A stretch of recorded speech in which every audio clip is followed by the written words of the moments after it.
Get off my platform! Edna Marsh's voice cut through the noise of Black Ridge Station like a slap. She didn't whisper it. She didn't pull Margaret Ellis aside with some pretense of privacy. She said it loud enough for every person on that platform to hear. The fur-coated women clutching their bags, the ranch hands leaning against the wall, the station master pretending to sort papers he'd already sorted twice. Margaret stood completely still. Snow had started falling again, catching in her gray hair, melting against the back of her neck. "I wrote you," Margaret said. Her voice was steady, but barely. "You wrote back. You said there was work." "I said a lot of things." Edna didn't even look at her directly. She looked at the people watching instead, as though performing for them. "That was before I found out who you really are. If you've ever been publicly humiliated by someone who once promised to help you, if you've ever stood somewhere with nowhere to go while the people around you turned away, then stay with me. This story is for you. Don't forget to subscribe so you never miss a story like this one, and hit like if Margaret's journey moves you. Drop a comment telling me what city or country you're watching from. I want to see how far this story travels. Now, let's go back to that platform. Let's go back to Margaret Ellis standing in the snow. Look, the train had been 4 hours late out of Helena, delayed by a stretch of frozen track that the railroad company hadn't bothered to fix before December set in hard. Margaret had spent those 4 hours sitting upright in a third-class car that smelled of wet wool and coal smoke, her suitcase wedged between her feet because there was no space in the overhead rack.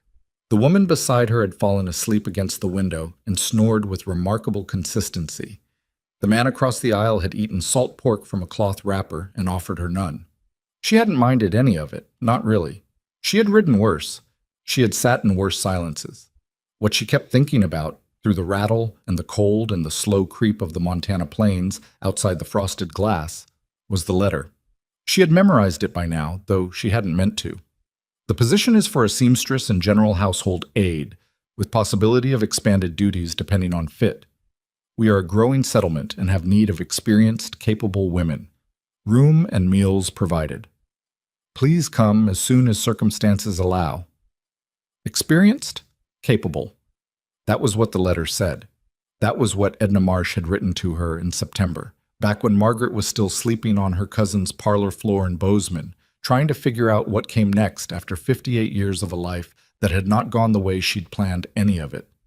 She'd written back within the week. She'd been honest in her reply, honest about her age, honest about her experience, honest about the fact that she came with a certain amount of history attached to her name. She hadn't hidden it. She'd thought that was the right thing to do.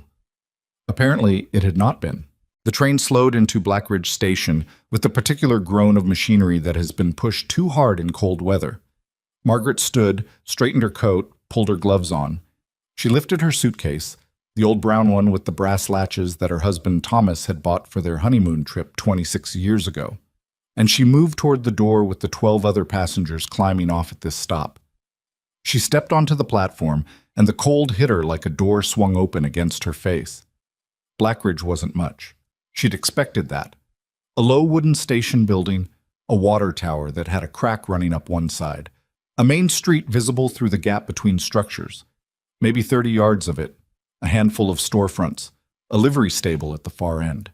The mountains behind the town were enormous and close and white. The sky above them was the particular shade of gray that meant more snow before nightfall. She looked for Edna Marsh, whom she'd never met in person. The letter had described her as the proprietor of a boarding house and small dry goods operation on the main street. Margaret had imagined a stout woman, practical, no nonsense, someone who ran a tight operation and valued competent help. She found her standing at the edge of the platform with two other women Margaret didn't know. Both younger, both dressed considerably better than the occasion warranted, both watching the arriving passengers with the particular expression of people who have come to observe something rather than participate in it. Margaret lifted her hand. "Mrs. Marsh?" Edna Marsh looked at her for a long moment. Long enough that Margaret started to wonder if she had the wrong person. Then something shifted in the woman's face. Something that wasn't recognition so much as confirmation of a suspicion. And that was when she said it. "Get off my platform." The words landed in the cold air, and Margaret felt them the way you feel a stumble, the lurch, the reaching for something to hold on to, the split second before you understand whether you've fallen or caught yourself. I beg your pardon? You heard me. Edna Marsh stepped forward now, close enough that Margaret could smell her perfume, something floral and too heavy for a train platform in December. I know who you are. Margaret Ellis. I had a letter from Phyllis Crane in Helena last month. She told me everything. Margaret kept her voice as level as she could manage. I don't know what Phyllis Crane told you, but I can assure you, she told me about the money. Edna's chin went up. She told me about your husband's debts and the way you handled his estate and the trouble with his brother's family. She said you were not a woman of good character. That is not what happened. Margaret's grip tightened on the handle of the suitcase. Thomas's brother made accusations that were never proven because there was nothing to prove. I handled the estate as honestly as I knew how, and I have witnesses who will— I don't need witnesses. Edna Marsh stepped back, as though proximity to Margaret was itself a kind of contamination. I need a woman I can trust in my establishment, and that is not you. I'm sorry you made the trip. She didn't sound sorry. She sounded satisfied. The two women with her said nothing, but Margaret could feel the other passengers nearby. The ones who hadn't gone inside yet, who were still collecting their bags or waiting for someone to meet them, and she understood that she had just been displayed, presented and rejected in public, made into a small spectacle for a gray Tuesday afternoon. Mrs. Marsh— Margaret made herself say it calmly, though there was something trembling now behind her breastbone, something she'd been holding down for a long time. I have nowhere else to go. Edna Marsh looked at her for one more second. Then she turned and walked away. Just like that. Heels on the wooden platform, the two women following, not looking back once. Margaret stood where she was. The snow kept falling. A porter walked past her with a cart, glanced at her, looked away. Two men near the station doors had lowered their voices but were still clearly talking about something, and she was fairly certain it was her. A woman in a blue coat had watched the whole exchange and now made a point of moving her children to the other side of the platform, away from Margaret, as though whatever Margaret had was something they might catch. She picked up her suitcase. She carried it to the far end of the platform where there was a wooden bench, and she sat down on it, and she looked out at the road that ran from the station into the main street of Blackridge. It was empty. The wind came across it in small gusts that sent loose snow spiraling up from the ground. The last train of the day was the one she'd arrived on. She already knew that. She'd asked twice in Helena because she hadn't wanted to get stranded, and both times she'd been told the afternoon train from Blackridge back east didn't run this time of year. The line was reduced in winter. The next eastbound train was Thursday. It was Tuesday. She thought about the money in her purse, $12.40, which had seemed reasonable for the trip when she left Bozeman because she'd expected to arrive somewhere she was wanted. She counted it in her head. 2 nights somewhere, if somewhere would take her. Food for 2 days, and then Thursday she could leave and go back to her cousin Viola's parlor floor and figure out what came next, again, at 58 years old, for what felt like the 100th time. She didn't cry. She hadn't cried in a long time. She'd noticed that about herself a few years back, that she'd gone past the crying part of grief and come out the other side into something harder and less satisfying. Crying would have been almost a relief. Instead, she sat there and felt the bench beneath her and the cold through her coat, and she thought, this is where you are. Now figure out what you do next. She was still sitting there 20 minutes later when she heard the sound she'd stopped expecting. Hoofbeats. A horse and rider came around the side of the station from the direction of the road, moving at an easy pace despite the snow. The horse was a big gray animal, steady and calm.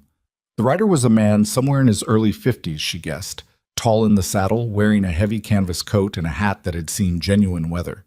He had a kind of physical stillness about him that Margaret recognized from men who spent most of their lives outdoors, not the stillness of someone relaxed, but the stillness of someone whose body had learned how to conserve itself.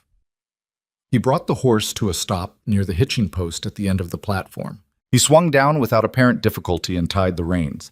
Then he walked up onto the platform and went into the station, and Margaret assumed that was the end of it. But 3 minutes later he came back out, and this time he stopped. He stopped and looked at her. Not the glancing look she'd been getting for the past half hour.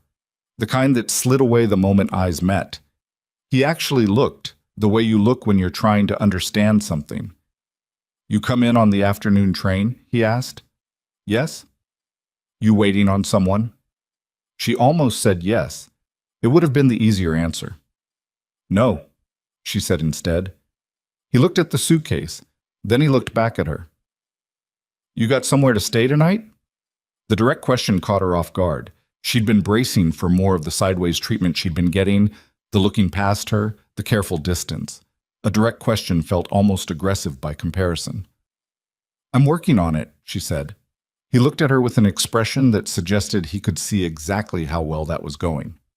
Blackridge has got one boarding house, he said. You already know who runs it. She looked at him carefully. You saw that. Half the town saw it. He said it without judgment, just as a fact. Edna Marsh runs a boarding house, and she runs that platform like it's her personal property. Everybody who comes through here knows to let her have her opinion. He paused. Doesn't make it right. Margaret studied him. He had a weathered face, the kind that had spent decades in sun and wind, and his eyes were a very light gray blue that was almost colorless in the flat winter light. There were deep lines around them. He looked like a man who had had hard years, and she'd lived long enough to know the difference between a man who'd been hardened by hard years and one who'd been broken by them. This one had not been broken. I'm Caleb Whitmore, he said. I run a cattle ranch about 6 miles north. I come in for supplies. Margaret Ellis. I know, he said. I heard. She waited for the rest of it, for the version she'd been hearing all afternoon. He said nothing else. He just looked at her for a moment more, and then he said, I have an empty room. Margaret looked at him for a long time. You don't know anything about me. I know you've been sitting on that bench in the cold for 20 minutes, and the temperature's going to drop another 10 degrees before dark. He wasn't being unkind about it. He wasn't being kind either, exactly. He was just being matter of fact. Room's empty, there's food, I've got a ranch hand and my daughter, and that's it right now. It's nothing fancy. Mr. Whitmore. She made herself say the practical thing, the thing you had to say when a stranger offered you something that sounded too simple. You're offering a room to a woman you just watched get turned away in public. That doesn't concern you? People get turned away in public for all kinds of reasons, he said. Some of them deserve it, some of them don't. He untied his horse's reins. I've met Phyllis Crane once in my life, at a stockman's dinner in Helena 2 winters back. She spent the whole evening making sure everybody at the table knew she'd sat next to the governor at some event or other. That's the woman who wrote Edna Marsh a letter about your character. He put his foot in the stirrup and swung up. You coming or not? It was not the most gracious offer she'd ever received, but it was the only one on the table. Margaret picked up her suitcase and stood. She had to ask him to slow down while she walked around to where the wagon was. He had a wagon tied at the side of the building that she hadn't seen from the bench, and she had to accept his hand to climb up onto the seat, which she gave him credit for offering without ceremony. She settled her suitcase at her feet. He clicked to the horse, and they moved away from the station and out onto the road. Neither of them said anything for a few minutes. The snow had started to fall more steadily now. The town moved past them on either side. A hardware store, a saloon, a small building with a sign that said Telegraph and Post. A woman watching them from a doorway who quickly looked away when Margaret caught her eye. Your daughter, Margaret said. How old? 10, Caleb said. She live with you full time? Always has. He said it in a way that wasn't unfriendly, but was clearly the end of that particular thread. Margaret looked at the road ahead of them. The mountains were larger now, closer, filling the horizon. You said the room is empty. It wasn't always empty. He didn't answer right away. The horse moved steadily through the snow, and the silence lasted long enough that she thought he'd decided not to answer at all. My wife died 4 years ago, he said. Fever. Took her fast.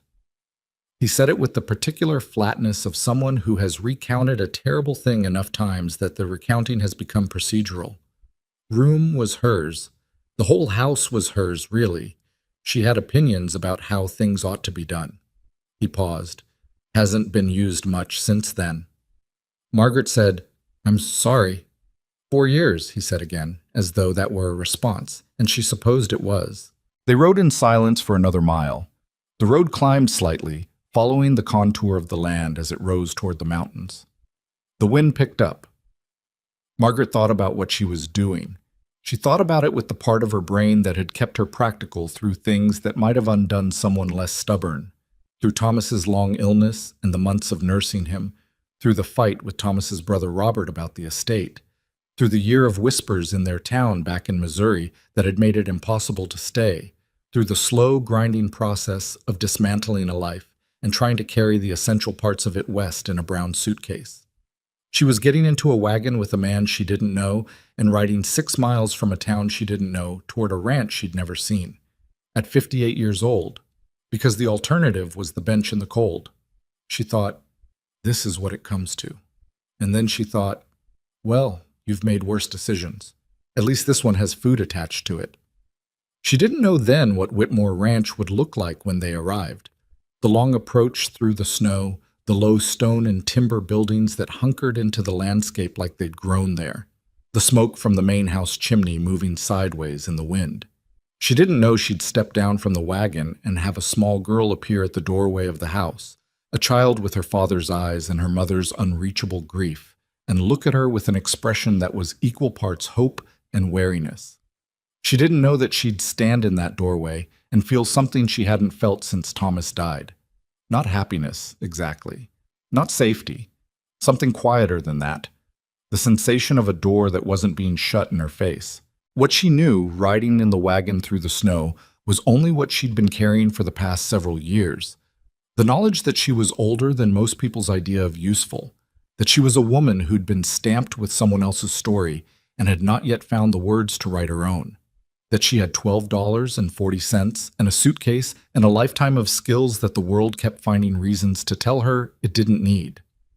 And then, beneath all of that, stubborn and persistent, the way certain things are that refuse to be snuffed out no matter how many times the wind blows, something that she didn't have a name for exactly. Not hope. Something prior to hope. Something that had been keeping her upright through all of it without her full permission. She held the side of the wagon seat as they rounded a curve in the road. The ranch came into view ahead of them through the snow. Caleb slowed the horse. "It's not much," he said. "You keep saying that," she said. "Keep meaning it." "Well," Margaret said, looking at the buildings coming toward them through the white, the smoke from the chimney, the light in the window that meant someone had lit a lamp against the early dark. "I've learned not to judge things by what they look like when you first see them." He glanced at her from the side. Just briefly, and for a moment she thought he might actually smile. Not a wide smile, nothing demonstrative, just a slight change at the corners of his mouth that on another face might have been nothing at all. He pulled the wagon up to the front of the house and stopped. He climbed down. He didn't offer her his hand this time, which was either an oversight or a sign that he'd decided she didn't need it, and she decided to take it as the second thing. She climbed down herself, landed solidly, picked up her suitcase. The door of the house opened and Clara Whitmore stood there, 10 years old, watching her with those gray eyes that saw more than they gave back. "Papa," she said. "Who is that?" "This is Mrs. Ellis," Caleb said. "She's going to be staying with us a while." Clara looked at Margaret, looked at the suitcase, looked back at her father. "How long is a while?" she asked. "I don't know yet," Caleb said. "Does it matter?" Clara thought about this with the seriousness that children give to questions adults have dismissed as simple. "No," she said finally. "I guess not." She stepped back from the door. "There's stew on the stove. I made too much anyway." She walked back inside and left the door open. Margaret looked at the open door. She looked at the warm light coming from it, the smell of something cooking. Simple food, nothing elaborate, but real. She thought about the bench at the station. She thought about Edna Marsh's heels on the platform. Then she walked through the door, and behind her, the snow kept falling on Blackridge Station, on the empty bench at the end of the platform, on the last place anyone had made her feel unwanted. The wind swept across it and the snow kept piling up, and by morning you couldn't have told that anyone had sat there at all. The stew was venison. Margaret figured that out before she'd finished her first bowl. The particular dark richness of it, the way the meat pulled apart rather than cut, The juniper berries someone had added that gave it a flavor she hadn't tasted since years back when Thomas used to hunt. She didn't say any of this. She ate without comment and was grateful for the heat of it moving through her. Clara sat across the table and watched her eat with the unself-conscious directness that children have before they learn it's rude. Caleb sat at the head of the table and ate steadily and said nothing. A ranch hand named Duff Alcott had come in from the barn just before supper, a lean, weathered man in his mid-40s with a permanent squint from years of looking into wind and sun, and he'd stopped dead in the doorway when he saw Margaret at the table. He'd looked at Caleb. Caleb had looked back at him with an expression that said everything and required no discussion. Duff had sat down and taken his bowl and said, "Evening," to Margaret without ceremony, and that had been that. The stove was the best thing in the room. It was a large iron range, well-maintained, throwing heat with real seriousness. The rest of the main room was functional without being comfortable. A table that had been built for more people than currently used it, chairs that didn't match, a shelf on the far wall holding a row of leather-bound ledgers, and a few tools that had been set there and not returned to where they belonged. The floor was swept, but the corners hadn't been touched in a while. There was a coat rack by the door with a woman's coat still hanging on it, gray wool, small enough that it had belonged to someone shorter than Caleb. 4 years, and nobody had moved it. Margaret did not look at it more than once. After supper, Clara stood and started stacking bowls without being asked. Margaret rose to help, and Clara glanced at her sidelong. "You don't have to." "I know," Margaret said. She picked up the pot and carried it to the wash basin anyway. Clara watched her for a moment. "Do you know how to cook other things? Papa can only make 3 things, and one of them is just bread, and one of them is just coffee." "Clara," Caleb said, "it's true. I know it's true. You don't need to inform Mrs. Ellis on her first night. She's going to find out anyway." Clara handed Margaret a bowl to wash with the efficiency of someone who has been doing domestic work since before she was tall enough to reach the counter comfortably. "Do you know how to make pie?" "I do," Margaret said. "What kind?" "Depends on what's available. Apple, usually. Dried fruit in winter." Clara considered this. "We have dried apples," she said, as though this were a significant piece of information that changed the calculus of something. "Papa won't let me use the oven by myself because of the time I burned my arm." She held up her left forearm briefly, where there was a faint scar Margaret hadn't noticed until now. "It was 2 years ago. I think he's going to hold it against me forever." "That's not why," Caleb said from the table. He hadn't moved to help with the washing up. "You're not tall enough to pull a hot pan from the back of that oven safely. When you're taller, you can use it." "Then why did you tell Duff it was because of the burn?" Duff, from the corner near the window where he was mending a piece of harness, said nothing and made a point of it. "Finish the dishes," Caleb said. Margaret washed and Clara dried, and neither of them spoke again for a few minutes. The silence in the house was of a particular kind. Not the silence of peace, but the silence of people who have gotten used to absence and learned to move around it. She'd lived in that kind of silence herself. She recognized its specific weight. "Papa said you're a seamstress," Clara said eventually. "Was.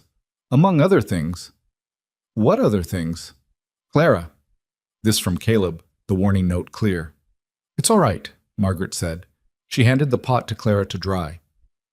"I nursed the sick for a while after my husband passed. Helped a doctor in the town where I lived. Before that I ran a small alterations shop out of my home. Before that I helped my husband with his accounts when his eyes started going." She paused. "I've done most things at some point." Clara dried the pot with great thoroughness. "Why did you come here if you didn't know anyone?" Margaret looked at the window above the wash basin. Outside it was fully dark now, the snow visible in the wedge of lamplight that fell through the glass. "I had a letter," she said. "Someone who said there was work." "Mrs. Marsh." "You know her?" "Everybody knows her." Clara set the pot down. "She said you were trouble. She was talking about it at the dry goods store this afternoon. I heard her when Papa went to get the flour." She looked up at Margaret with the gray eyes that were her father's eyes in a younger face. "Are you trouble?" Margaret thought about this with the seriousness it deserved.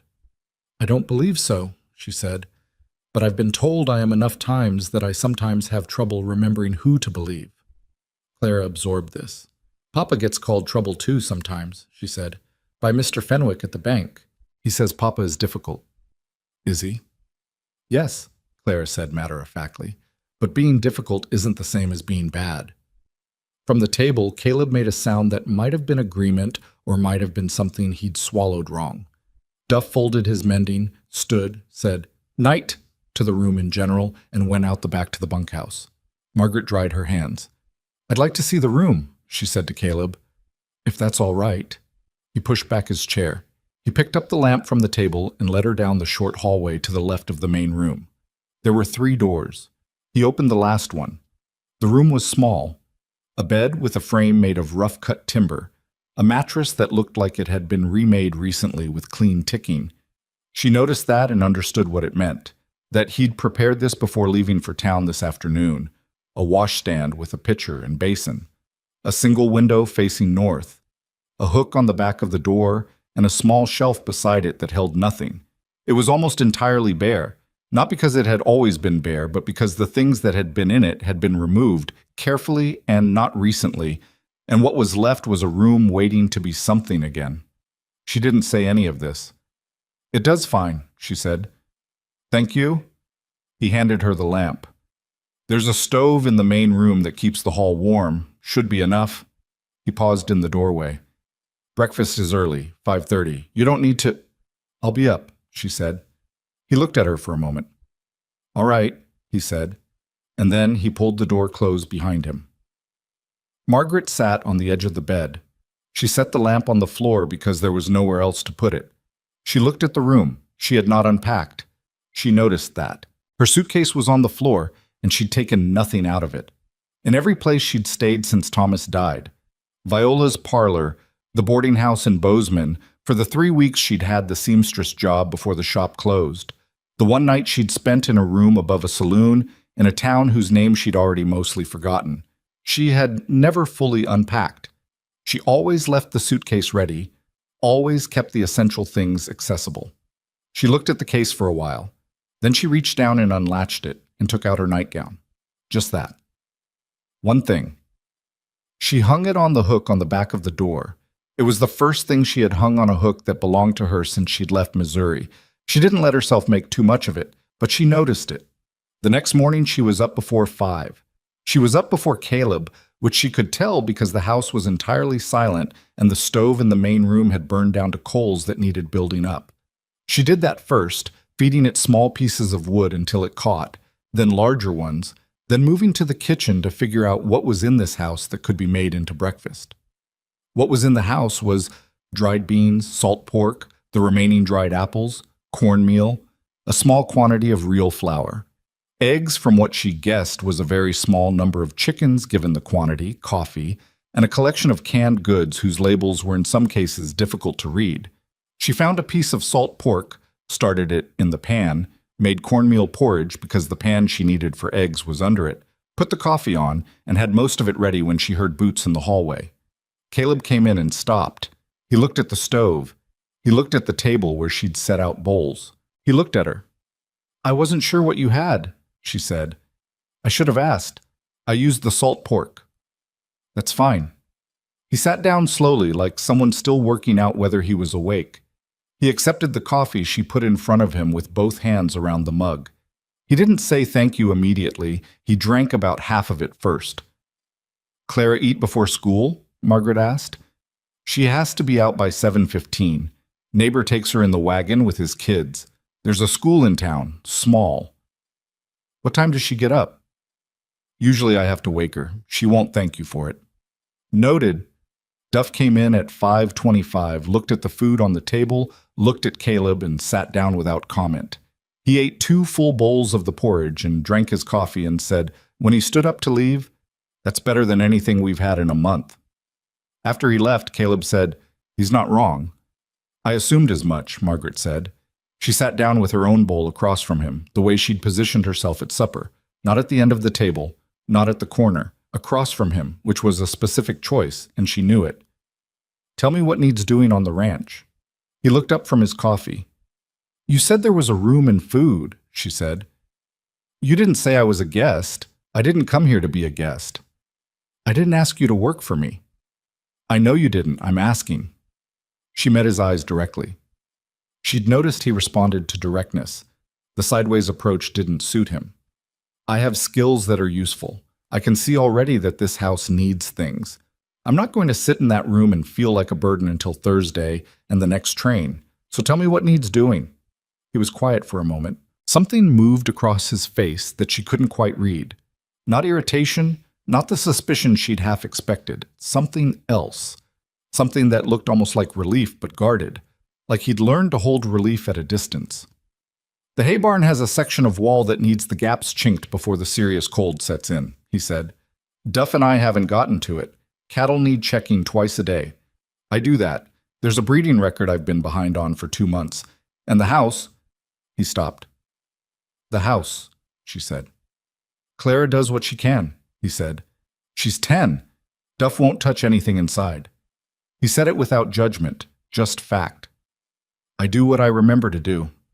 Margaret looked around the main room with the eyes she'd been holding back since last night. The swept floor and the uncleaned corners. The lamp chimney that needed polishing. The curtains at the window that were faded and missing a hook at one end so they hung crooked. The shelf with the ledgers and the tools, and a layer of fine dust over all of it. Show me the breeding record after breakfast, she said. I kept my husband's accounts for 6 years. Livestock records aren't so different. He looked at her. You're going to stay, he said.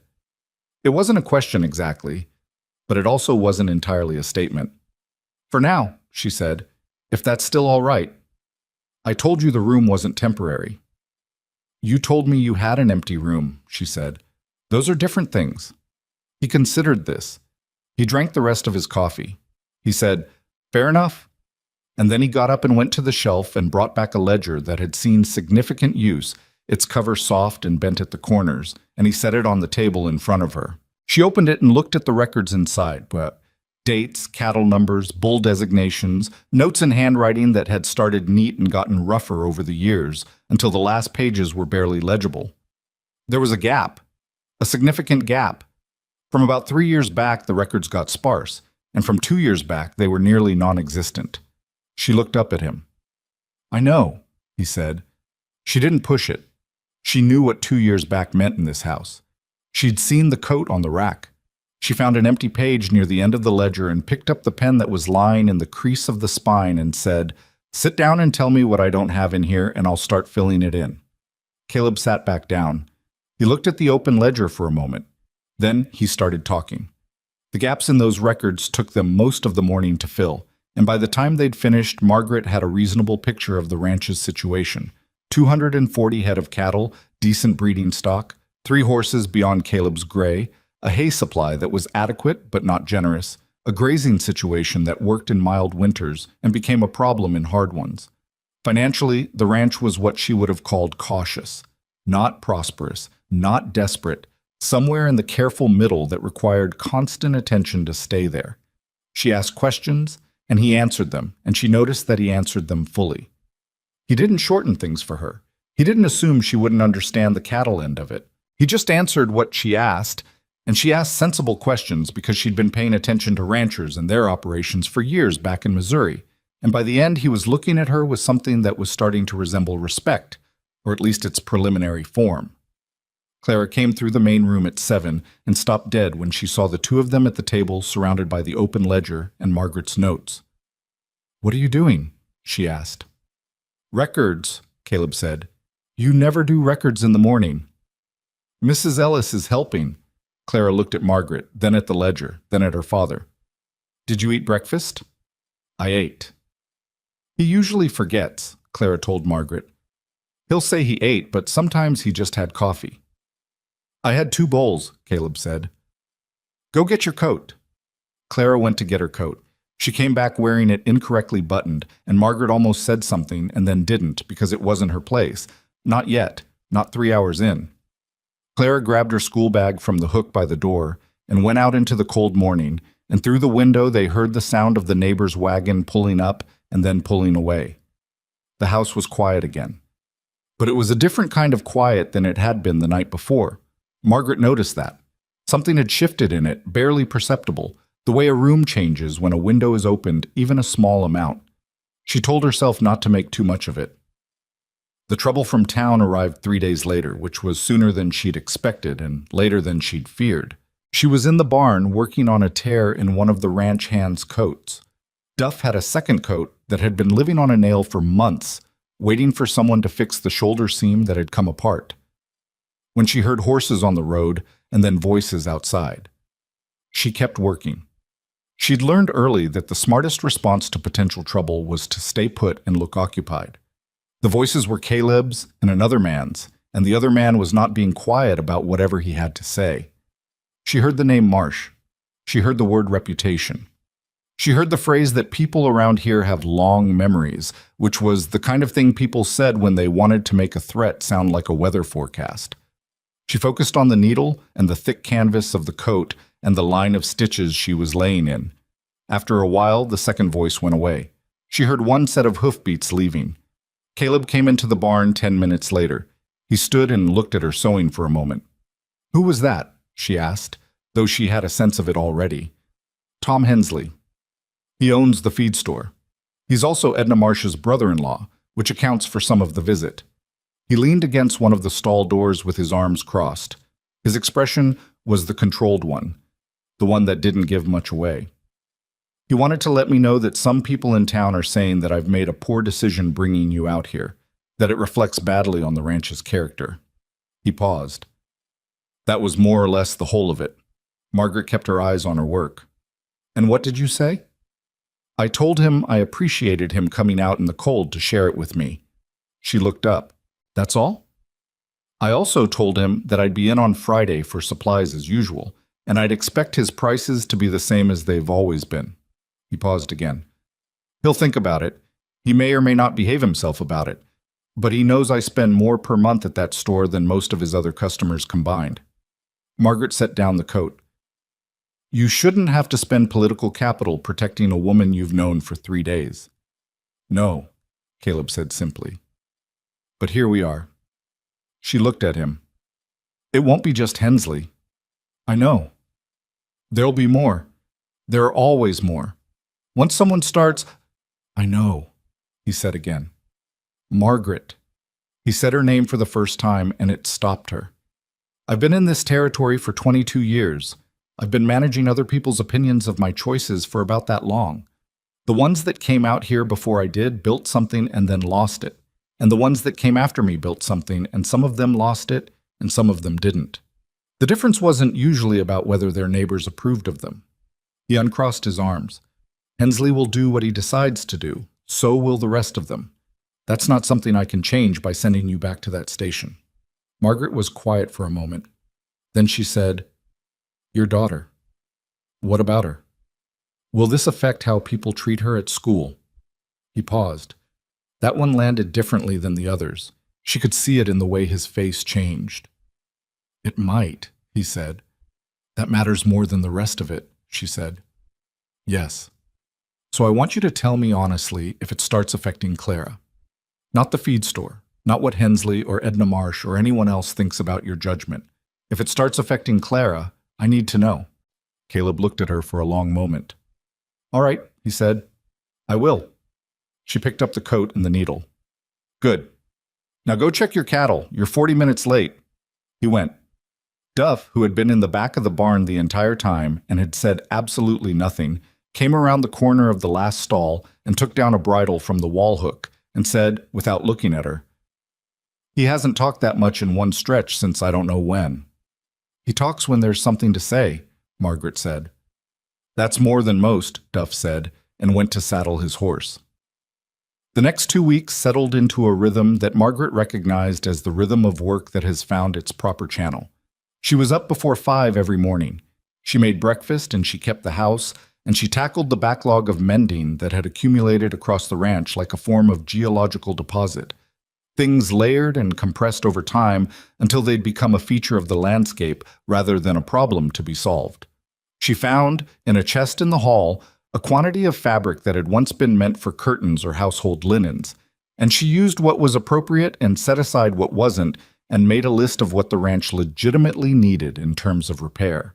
She found also, in the same chest, wrapped in brown paper, a woman's half-finished quilt. She recognized what it was immediately. The pattern was one she knew, a particular star design, complex, the kind that took planning. It had been in progress and then stopped, suddenly, partway through a block. The needle still threaded, the thread end left loose, as if whoever had been working on it had only stepped away for a moment. She wrapped it back up carefully and returned it to the bottom of the chest and didn't mention it to anyone. Clara discovered her ability to do sewing about a week in when Margaret was letting out the hem of a skirt Clara had outgrown in the wrong direction. Longer in the body, not wider, so that the hem was now 2 inches too short. Clara watched with the intense focus she brought to things that interested her, which was most things. "Can you teach me that?" she asked. "Which part?" "The part where you do it so it doesn't look terrible." "That's the whole part. It takes a while." Margaret snipped a thread. "You have to be willing to do it badly for a long time first."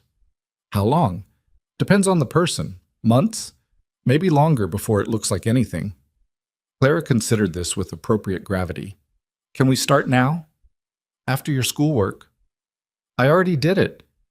"Show me."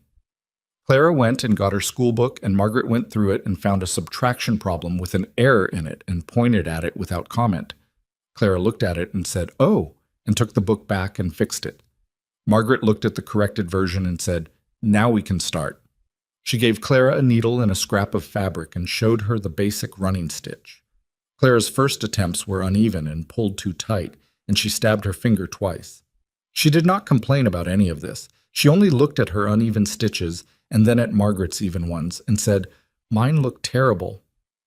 "Yes," Margaret agreed. "You could have said they look fine." "They don't look fine. They look like someone's first stitches. Those are different things." Clara looked at her with the gray eyes. "Most people say they look fine."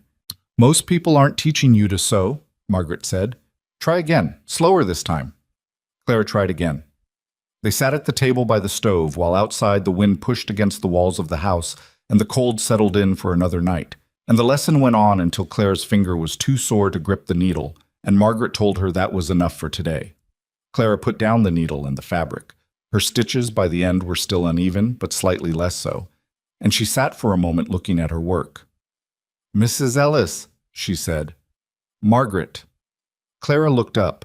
The offer of the first name seemed to require adjustment, like furniture moved to a new position. "Margaret," she said, "did you have children?" The question came the way Clara's questions always came. Direct, without preamble, with a child's complete unawareness of the terrain it crossed. Margaret looked at the scrap of fabric in her hand. "No," she said. "We wanted them. It didn't happen." Clara absorbed this. "Do you regret it?" "Clara, that's—" Margaret started and then stopped. The child wasn't being cruel. She was genuinely asking. "Sometimes," she said honestly, "less than I used to." Clara nodded slowly as though she were filing this away next to other things she'd been collecting. "I think about what it would be like if my mother hadn't died," she said. "I don't remember her very well. I have to try hard to remember what she sounded like." She looked at her needle again. "Papa doesn't talk about her much. I think it hurts him too much. That's usually why people don't talk about things." "Does it get better, the hurting part?" Margaret was careful with this. She thought about Thomas, about the particular evolution of grief, how it changed shape rather than diminishing, how it became something you carried differently over time rather than something that got lighter. "It changes," she said. "It doesn't go away, but you get better at carrying it." Clara sat with that for a moment. Then she picked up her needle again. "One more try," she said. Margaret looked at her, at this 10-year-old who made too much stew because she'd learned to compensate for loneliness with excess, who had been managing her own grief in the only ways available to her, who had watched her father move through his loss like a man walking through water for 4 years. She handed her a new piece of fabric. "One more try," she said. The trouble that she'd expected to come in ones and twos started arriving in a formation. She heard about it from Clara first, who came home from school one afternoon in the second week with a set expression that her father's face also wore when something had gotten under his skin. "Jenny Hensley said something at school," Clara said, dropping her bag. Caleb looked up from the table. "What did she say?" "That our house has a bad woman in it, and her mother said so." Clara said it with the flatness of someone reporting facts whose implications she has not yet decided what to do with. I told her that Jenny's mother buys overpriced ribbon at her aunt's store and calls it economy. Caleb blinked. Where did you learn to say something like that? I pay attention. Clara looked at Margaret. Did I do wrong? You defended yourself, Margaret said carefully. That's not wrong. The way you did it could have been better. She paused. But I've said worse. Clara seemed satisfied with this. She went to hang up her coat. Caleb looked at Margaret. Margaret looked back at him. It's starting, she said. I know. What do you want to do? He was quiet for a moment. His jaw was set in that way it got. The particular set that she'd started to recognize as him thinking something through before he said it. Nothing different than we've been doing, he said finally. Unless you think I should. She thought about it. She thought about what retreating would look like, her going back to the station, and what it would mean for Clara to watch that happen. This woman who had come into their house and taught her stitching and told her the truth about grief, and then left because the neighbors got noisy. No, she said, nothing different. He nodded once, slowly. The set of his jaw eased slightly. Good, he said. He pushed back his chair and went to check on the evening feed. Margaret looked at the coat on the rack by the door, the gray wool one. She'd been looking at it every day, this artifact of an absence that the whole house had organized itself around without knowing it. She reached out and straightened it on its hook. Just straightened it. She didn't move it. She just made sure it was hanging properly, which it hadn't been. Then she went to start supper. Outside, the temperature was dropping again. You could feel it in the walls. There was another storm coming. You could smell it in the air when you stepped out. That particular cold that was different from regular cold, heavier, and with more intention behind it. Neither Margaret nor Caleb knew yet what that storm would bring. Neither of them could have predicted what the next weeks held. What would break open and what would hold, who would show themselves for what they were, and what it would take to keep 3 people and a ranch intact through the hardest kind of winter. What Margaret knew, setting the pot on the stove that night, was simpler than all of that. She knew the house felt different than it had the night she'd arrived. She knew Clara's stitches were already, incrementally, getting better. She knew the breeding ledger was current for the first time in 2 years. She knew that when Caleb came in from the evening check, he would sit down and drink his coffee, and they would talk through the next day's work, the way people talk when they have stopped performing conversation and started actually having it. And she knew, finally, though she held it carefully, the way you hold something you're afraid of dropping, that she had not touched the latches on her suitcase since the second night. Not once. The pot began to heat. The smell of it moved through the house. Through the window above the basin, she could see the sky getting thick and dark in the north, the way it does when weather is building. She watched it for a moment. Then she turned back to the stove. The storm that Margaret had watched building in the northern sky 3 days earlier arrived without the courtesy of a warning. One morning, the temperature was cold in the ordinary way, unpleasant, manageable, the kind of cold you dressed for and worked through. By afternoon, it had become something else entirely. The wind shifted east and then north, and the sky went the particular greenish gray that old-timers in Montana learn to respect the way sailors respect a certain color of water. By the time Caleb came in from the afternoon cattle check, snow was falling sideways and the visibility between the house and the barn had dropped to maybe 30 yards. It's going to be a bad one, he said, pulling off his coat in the doorway. Snow fell from it onto the floor, and he left it there, which told Margaret something about how his mind was running. I'm going to need duff on the south pasture fence line first thing tomorrow. If that section gives way in this wind, the section you said needed bracing last week, she said. He looked at her. You mentioned it when we were going through the November entries in the ledger. You said the east post on the south line was soft and you'd get to it before real winter. I remember, he said. He said it without defensiveness, just acknowledgement, the way he took in information that was accurate whether or not he liked it. I didn't get to it. He moved to the stove and put his hands near it. His fingers were white at the tips. If we lose that fence in this wind, the herd will drift south, and we'll spend a week finding them in the breaks. Then go brace it now, before dark. Can't see well enough to work the post safely. Too much risk of Duff or I losing a hand to the tools in this wind. He turned from the stove. It'll have to be first light tomorrow before it gets worse. She accepted this with the part of her that had learned to accept the limits of what could be done. How long will the storm last? 2 days. Maybe 3. Could be less if the front moves through fast, but the way this one's sitting, he shook his head. 3 days minimum. She had extra food on. She'd started the big pot that morning with the instinct that came from a lifetime of watching weather change fast. There was bread that had been baked yesterday. There was enough flour for more. She'd started an inventory of the cold larder 2 weeks ago, and she knew what was in it the way she'd known what was in the shop inventory in Missouri. Not because she'd memorized numbers, but because she'd actually looked. Clara came in from school. The neighbor's wagon had barely made it, the man's face tight with the effort of pushing the horses through wind that was getting meaner by the hour.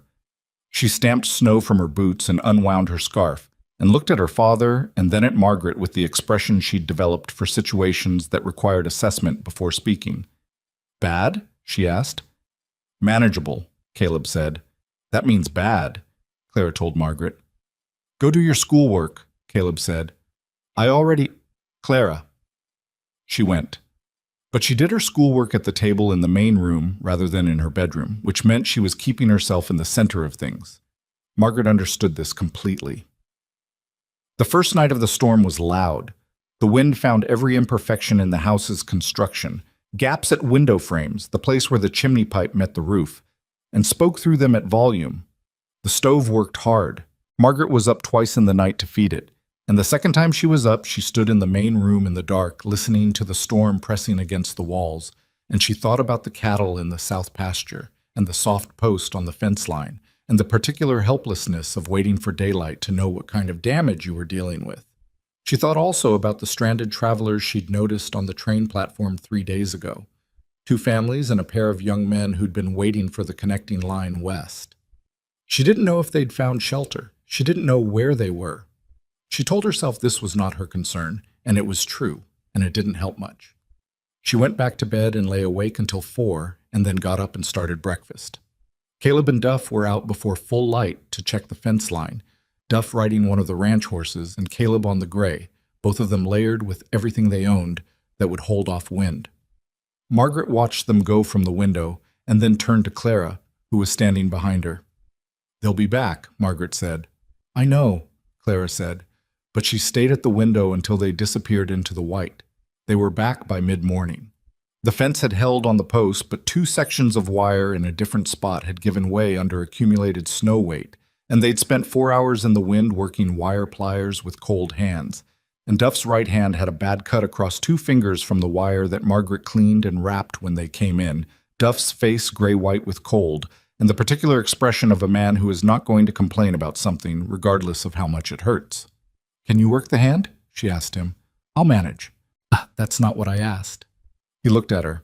Of all the adjustments Duff Alcott had made to her presence in the house, the hardest one had been the directness. He was a man who'd operated for years in a world of implication. Well enough, he said, for what needs doing. Then keep it warm. Don't let the fingers go stiff. She tied the last strip of cloth.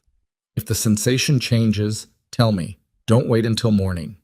He nodded once and went to the stove to warm the hand. Caleb had watched this exchange from across the room. He didn't say anything, but when she moved past him on the way to the kitchen, he said quietly, Thank you. It's just wrapping, she said. No, it's not, he said, and then he went to get dry clothes. The second day of the storm was worse than the first. The wind dropped, but the snow intensified, falling heavy and steady and relentless. And by the afternoon of the second day, there was 3 feet of it on the level and drifts against the north wall of the barn that were well above Margaret's head. Caleb and Duff took turns at the barn every 4 hours, checking the animals, keeping the water from freezing solid, making sure the structure itself was holding. Between turns, they came inside and dried out and went again. Clara finished her schoolwork.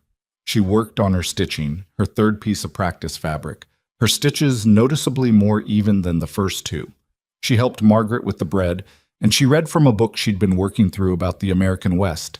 The actual West, she told Margaret, not the made-up kind. And she asked approximately 400 questions across the day, which Margaret answered as they came, not breaking stride on whatever she was doing. At some point in the middle of the afternoon, Clara said, "There's a horse." Margaret looked up from the stove. "Outside." Clara was at the window, nose nearly touching the glass. "A horse without a rider."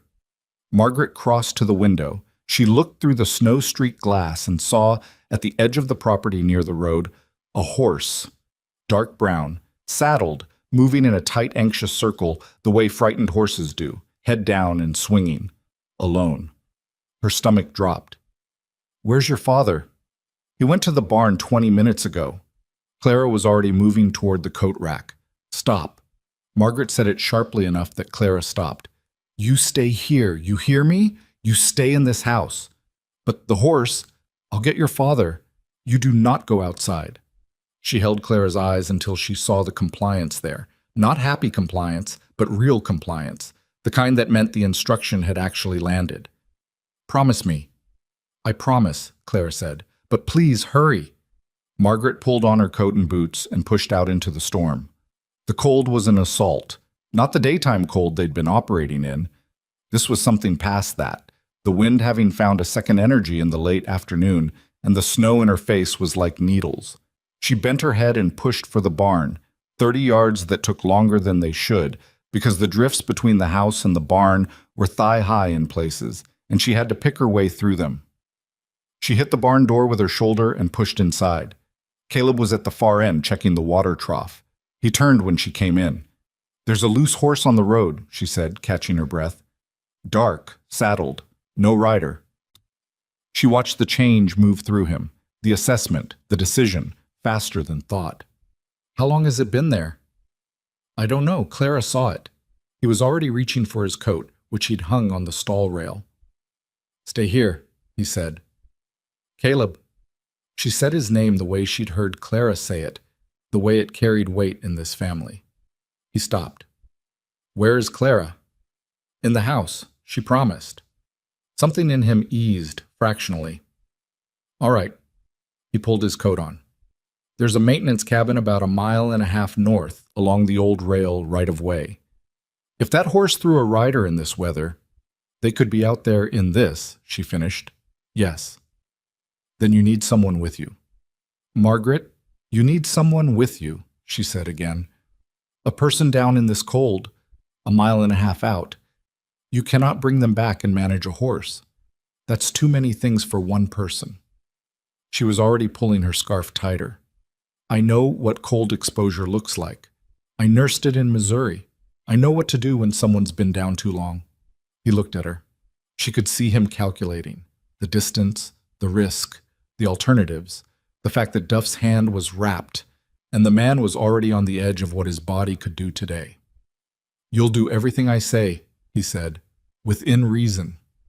"No, everything." He said it flat. "Out there in that you follow my lead on where to walk and when to stop. That's not negotiable." "All right," she said. "All right," he said.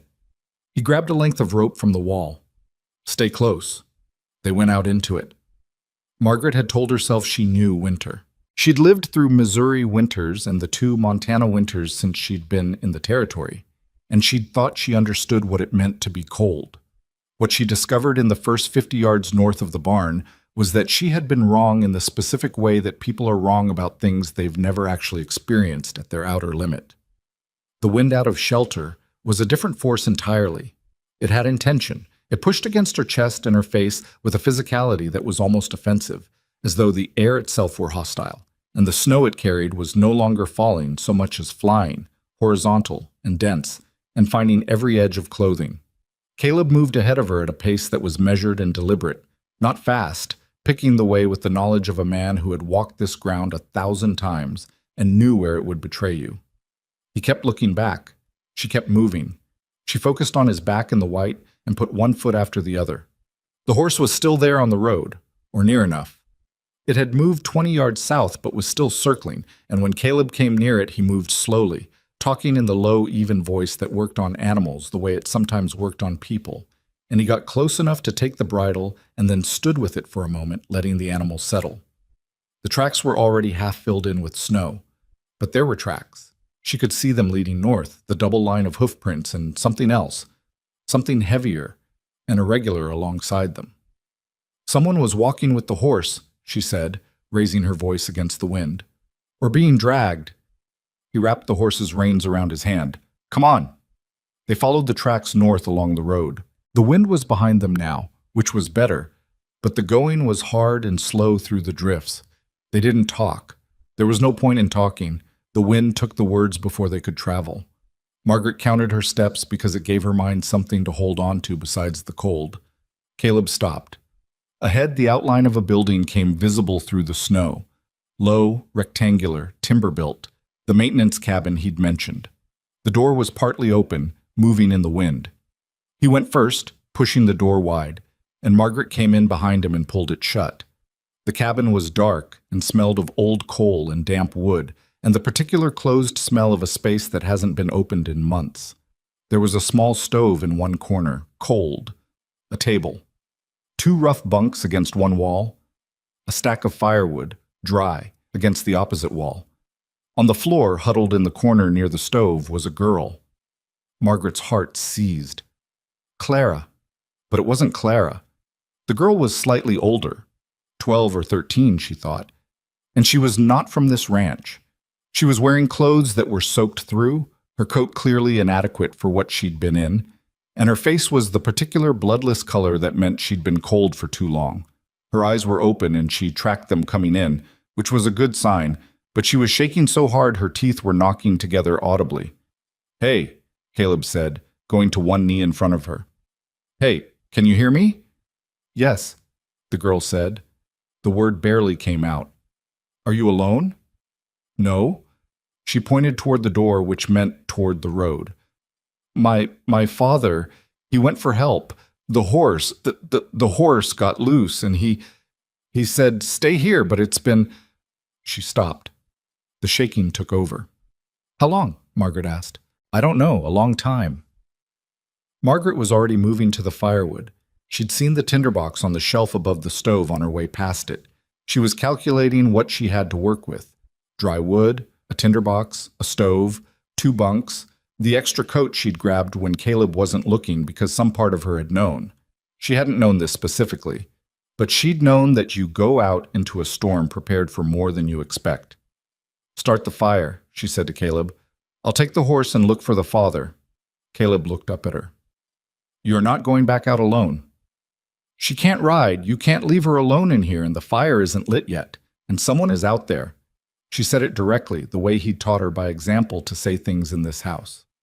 I can handle a horse in snow. I'm going north on the road 2 minutes, and I come back. If I don't find him in 2 minutes, I come back and we go together. She paused. Start the fire. She could see him hating it. She could see every part of his judgment arguing against it, and she could also see him doing the same calculation she'd done and arriving at the same answer. 2 minutes, he said. If you're not back, I'll be back. She went back out. She found the man 70 yards north of the cabin. He had made it that far from the cabin going for the horse, or going for help, and then the cold and probably the wind had gotten into him, and he'd gone down in a drift on the west side of the road. She saw the dark shape of him, and it was wrong enough, too still, too low, that she pushed the horse forward fast. He was alive. Barely, but alive. When she got off the horse and crouched beside him and grabbed his shoulder and said loudly, Sir, can you hear me? He made a sound, not a word, a sound. We need to move, she said. She looked at him. He was not a small man. He was in fact considerably larger than she was, which was going to be a problem. I need you to help me. I need you to get up. I can't lift you, and I need you to help me. Nothing. Sir? She grabbed both his shoulders and shook him, which was not gentle, but was necessary. There is a warm room 30 seconds from here. Your daughter is in it. She is waiting for you. I need you to get up. He moved. Slowly, with the dull mechanical effort of a body that has already started to shut down, but he moved. She got one of his arms over her shoulders, and she was not strong enough for this. She knew she wasn't. She felt it in her back and her knees, the protest of a 58-year-old body being asked for more than it had available, but she did it anyway because there was no alternative, and because in her experience the body will do more than it believes possible when there is genuinely no other choice. She got him upright. She walked him to the horse. She could not get him onto the horse alone. That was clear immediately. But she could lean him against the animal's side and keep him there, and she led the horse those 70 yards back to the cabin with the man leaning against it, feet barely moving, her voice in his ear the whole way telling him to keep moving. You're almost there. 30 more feet, 20, 10. Because she'd learned from nursing Thomas that the voice is the last thing the body hears, and it matters more than people think. Caleb had the fire going. He came to the door when she reached it and took the man's other side without a word, and between them they got him through the door and onto one of the bunks. The girl made a sound that was not quite a cry. Something more fundamental than that. Something that came from the place where relief and terror live side by side. "Papa," she said. "He's here," Margaret said. "He's going to be all right. He's cold and he needs warming, but he's going to be all right." She started pulling off the man's outer coat, which was heavy with snow and ice. "What's your name?" "Alice," the girl said. "Alice, I need you to move away from that stove a little bit. Not away from the heat, just not directly against the metal. Too fast is bad." She glanced at the girl's hands. "Can you feel your fingers?" Alice looked at her fingers as though she'd only just remembered they existed. "Some of them." "Good. Wiggle them for me." They wiggled, imperfectly, but they moved. Caleb had more wood on the fire. The stove was beginning to put out real heat now, and the temperature in the small cabin was climbing. Margaret pulled the extra coat from under her own coat where she'd stuffed it and laid it over the man on the bunk. She pulled his boots off. His feet were cold, but not discolored the bad way. She worked his feet between her hands without being asked. "My name is Margaret," she said, because it seemed like the time for that. "The man who lit the fire is Caleb Whitmore. This is his ranch property you walked into." "Thank you," Alice said. Her voice was still shaking. "We didn't know. The train stopped outside of town and they said to wait, but it was getting cold in the cars, and Papa said there was a cabin on the map he had, and—" "How many people are in the train cars?" Caleb asked from across the room. He was completely still, but it was the focused stillness, the processing kind. "A lot," Alice said. "I don't know exactly. Maybe 20? They said we'd stay on the train, but the coal was running low, and—" Caleb looked at Margaret over the girl's head. She looked back at him, and she saw the thing move through his face. The same thing she'd been thinking since Alice said it. 20 people, on a stalled train, running low on coal, in the second night of a storm that was not done. "How far is the train from here, Sonny?" he asked Alice. "Papa said 2 miles, maybe a little more. North, on the road." Margaret's hands kept working the man's feet. "He needs to stay in this heat for at least an hour," she said to Caleb, because she knew where his mind was going. "You can't move him in this weather, not yet." "I know." He stood. "But I can go back to the ranch and get Duff and the horses, and we can get to that train." Duff's hand, he's had hurt hands before. He was already moving toward the door. "Stay with them. I'll be back with Duff in the wagon in 2 hours." "The wagon won't make it through these drifts. Horses will." He paused at the door. "Can you manage?" She looked at the man on the bunk, at Alice hunched near the stove. She looked at the fire that was building, the dry wood stacked, the stove she'd already assessed and understood. She had her coat and her medical knowledge and the stubbornness that had kept her standing on that platform when everything else had failed. "Go," she said. He went. And Margaret Ellis was left alone in a cabin in the middle of a Montana blizzard with a man she'd half carried 70 yards through the snow and a girl she'd never met. And the fire she was tending, and the knowledge that somewhere 2 miles north there were 20 more people who needed what she had.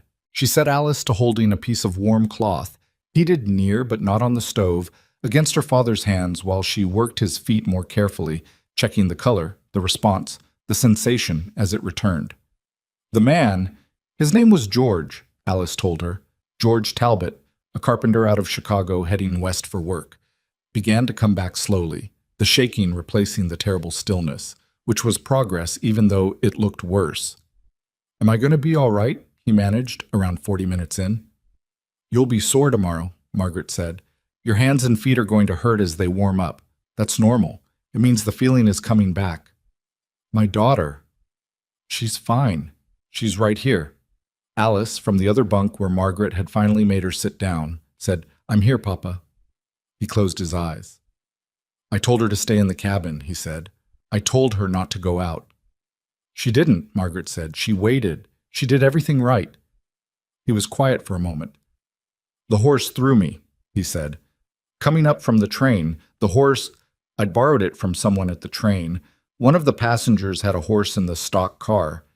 It threw me, and I thought I'd got it calmed down, and then in the dark it went again, and he stopped. How did you find me? The tracks, she said. And the horse? He was quiet again. Then, you're not from that cabin. No. You came out in this to find me. Someone needed to. He looked at her.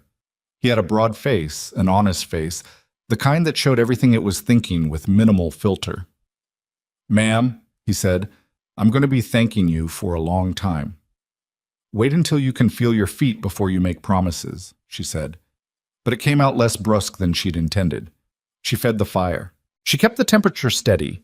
She talked to Alice in the intervals, quiet conversation, practical, the kind she'd learned in sick rooms that keeps the room from closing in, about the train, about Chicago, about what Alice's mother thought of the plan to move west, about Alice's two brothers who were still back east with an uncle.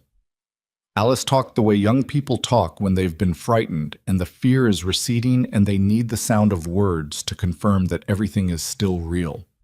Margaret listened the way she'd always listened, with most of her attention on the information and some of it on the tone underneath. George Talbot was sitting up by the time they heard the horses. It wasn't Caleb alone.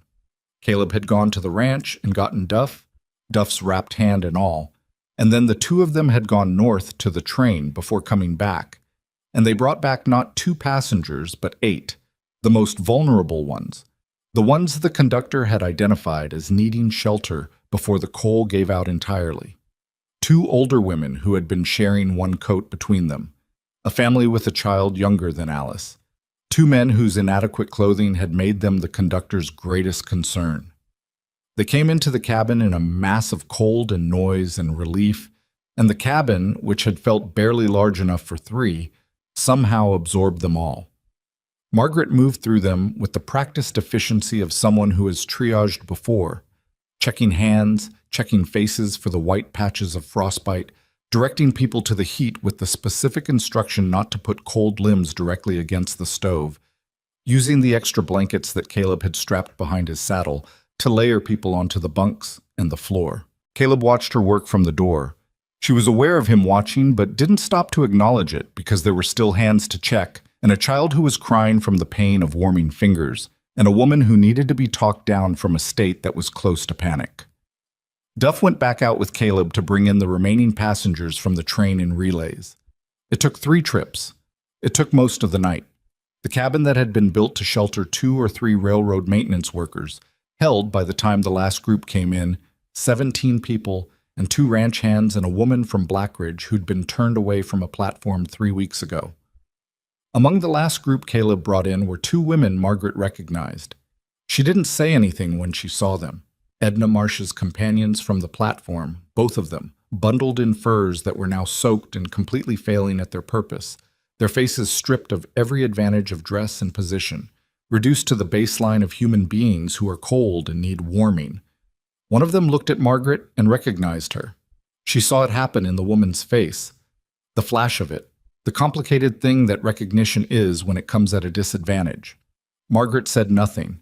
She checked the woman's hands and directed her to a spot near the stove and moved on to the next person, not because she'd forgiven anything, not because she'd forgotten the platform and the whispers and the feeling of that bench under her in the cold, but because there were too many people who needed help for her to spend time on what she felt about any of them. George Talbot, sitting up fully now on his bunk with a cup of something hot that Duff had produced from a saddlebag, watched her move through the crowded cabin. "Who is she?" he asked Caleb, who had come in to warm his hands between trips. Caleb looked at Margaret. She was crouching beside the child now, the one whose fingers had hurt, talking to it in the low way that worked. "She's Margaret Ellis," he said. "She lives at my ranch." "She lives there?" Caleb was quiet for a moment. Yes, he said. She does. Outside, the storm pushed against the walls of the cabin with everything it had. The fire held, the heat held.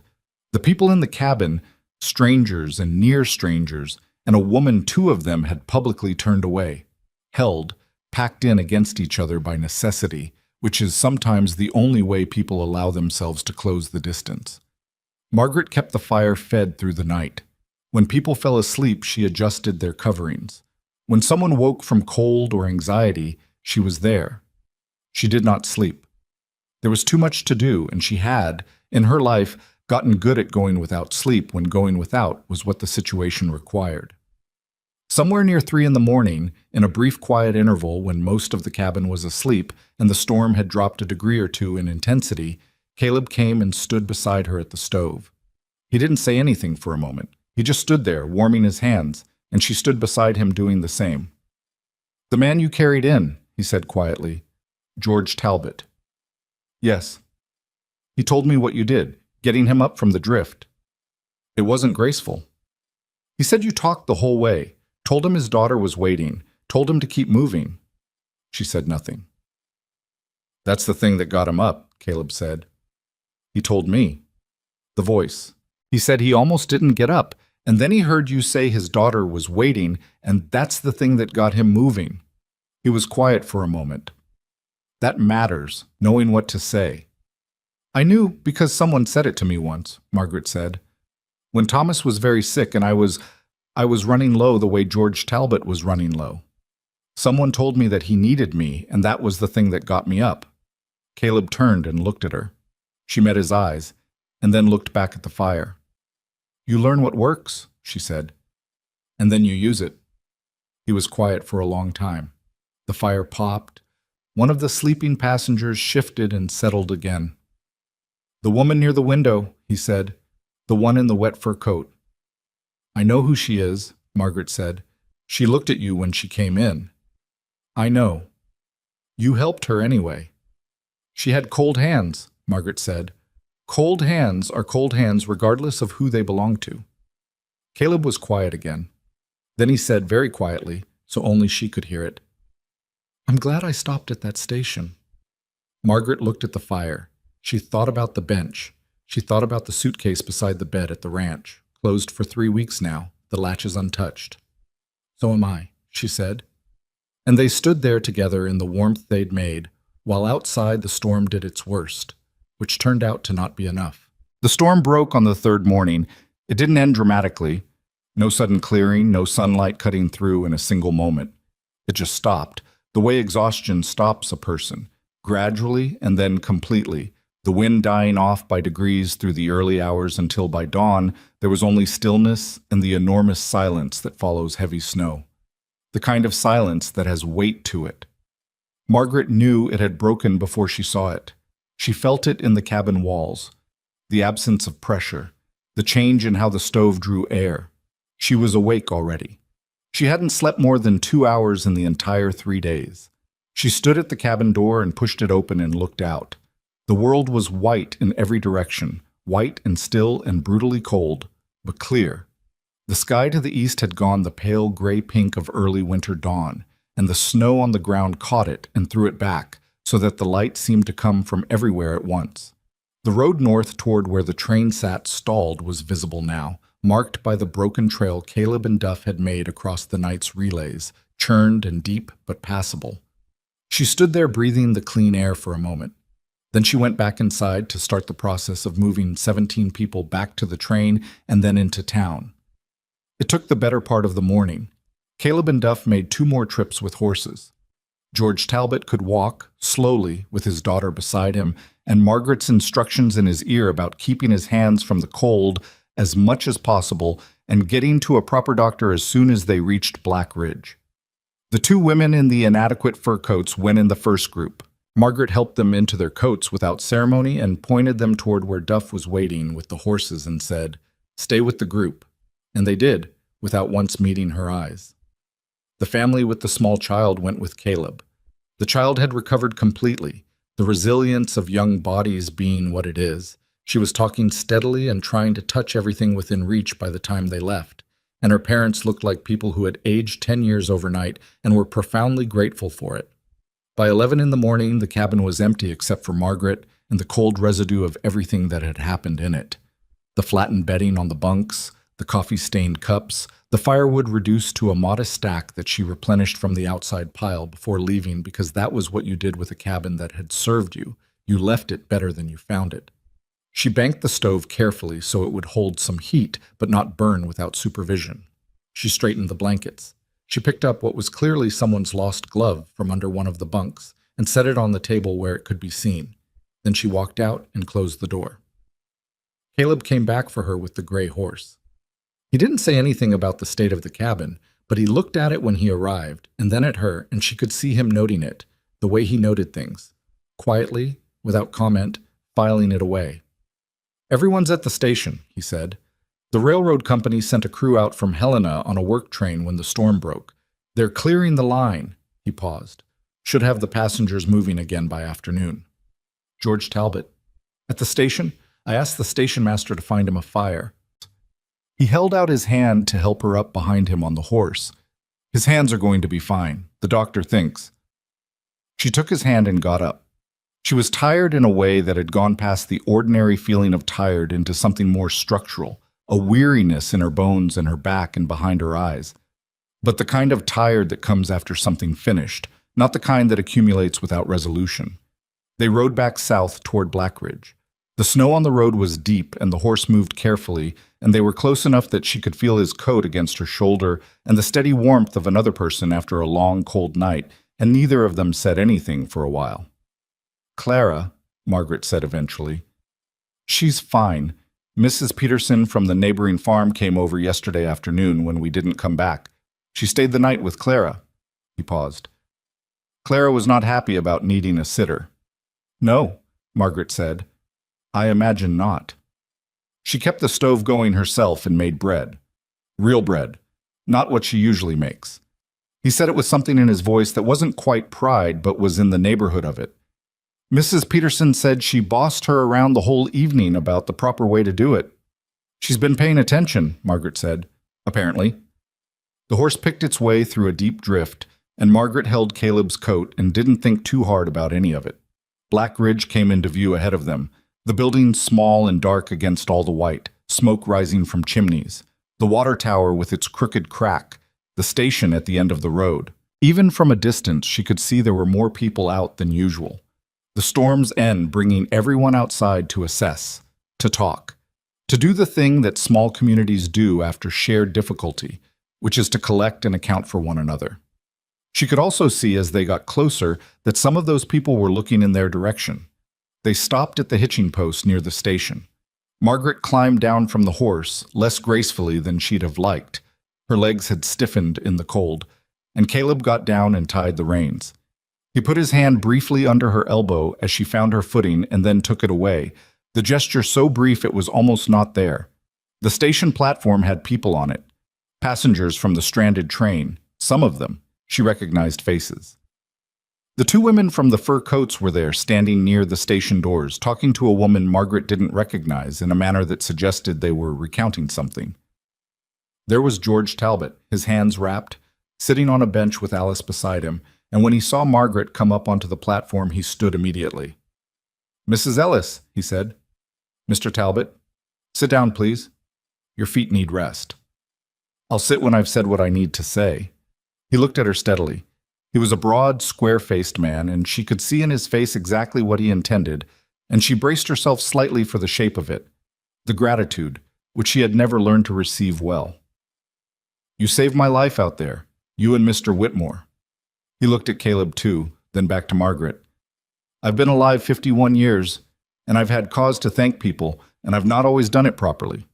I'm going to do it properly now." He held out his bandaged hand. "Thank you. That's insufficient, and I know it, but it's what I have." She shook his hand carefully, mindful of the bandaging. "You got yourself up," she said.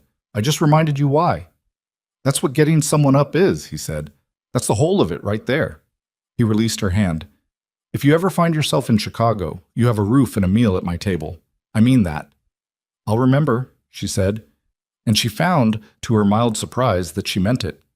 She became aware of the crowd around her gradually, the way you become aware of a sound that's been there for a while before you noticed it. The platform had been filling while she and Talbot spoke. Not just the train passengers, but townspeople, people she recognized from the weeks of sidelong looks and whispers. The woman from the dry goods store, who'd moved her children away on the day Margaret arrived. The man from the hardware store who'd watched Edna Marsh's performance on the platform with an expression of approval. They were all looking at her, not the way they'd looked at her on the day she arrived. Something had changed in the looking. She didn't trust it yet. She'd been through enough reversals to know that a crowd that turns toward you can turn away again just as fast. But she felt it, the shift, the reorientation, something that was working itself out in public in the way that only public things can. The station master, a thin man named Greaves, who had averted his eyes consistently for 3 weeks whenever Margaret came into town, walked over from the station doors. He stopped in front of her. He looked at his own hands for a moment, which she recognized as the gesture of a man deciding something. "Mrs. Ellis," he said, I want to say that I didn't handle your arrival well. What happened on this platform when you got here?" He looked up. "I could have intervened, and I didn't." Margaret looked at him. She thought about what he was asking for, underneath the words. She thought about whether she had it to give. "You didn't cause it," she said finally.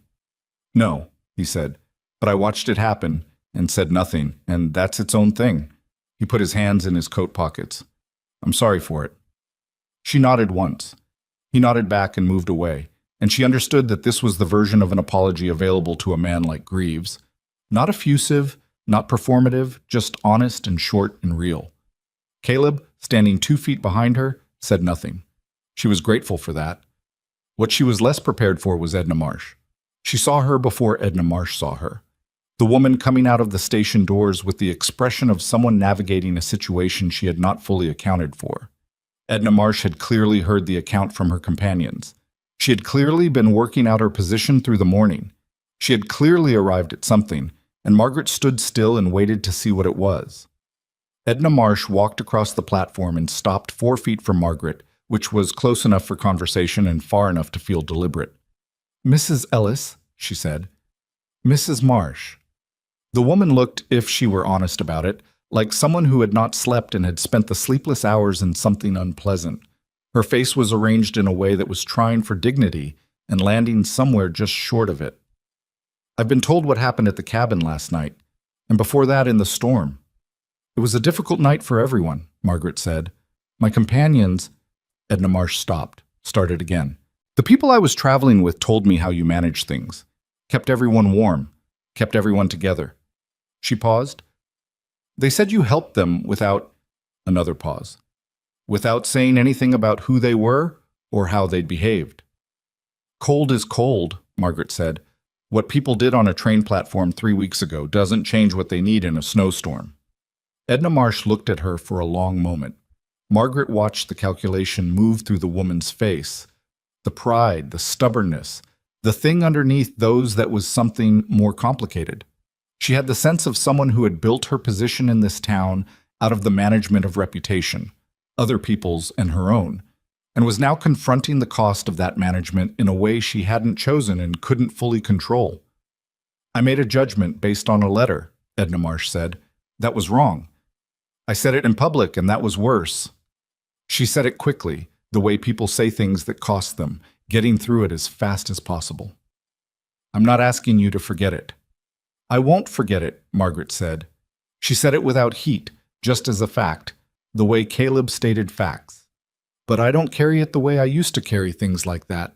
I don't have the energy for it anymore." Edna Marsh absorbed this. It wasn't forgiveness, exactly, and they both knew it, but it was something. A door left open a crack rather than bolted from the inside. "If you need anything in town," Edna Marsh said, "my establishment has supplies. I'd see to it you were fairly served." Margaret nodded. "Thank you." Edna Marsh walked away. Her back was straight and her pace was measured, and Margaret thought, she will go home and she will be privately miserable for about 2 days, and then she will adjust, because people like Edna Marsh always adjust. What they cannot survive is irrelevance, And the version of events that was being told on this platform this morning made Margaret Ellis relevant in a way that Edna Marsh's original narrative had not accounted for. She felt Caleb come to stand beside her.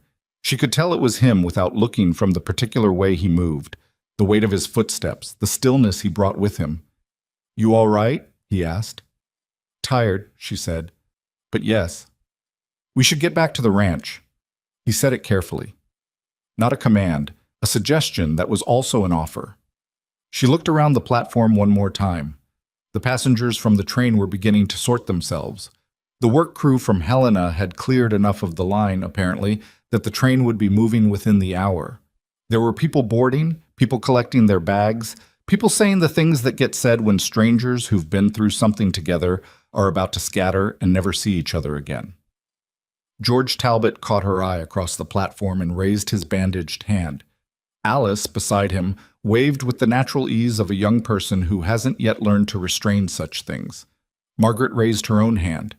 Then she turned away from the platform and followed Caleb to the horses. The ride back to the ranch was quiet, and the quiet was comfortable. Clara met them in the yard before they'd even gotten the horses to the barn. She must have been watching from the window. Running through the churned snow in her boots with her coat half on, and her face doing the thing it did when she was trying not to show how worried she'd been. She stopped 3 feet from Margaret and looked at her. "You were gone the whole night," she said. "I know."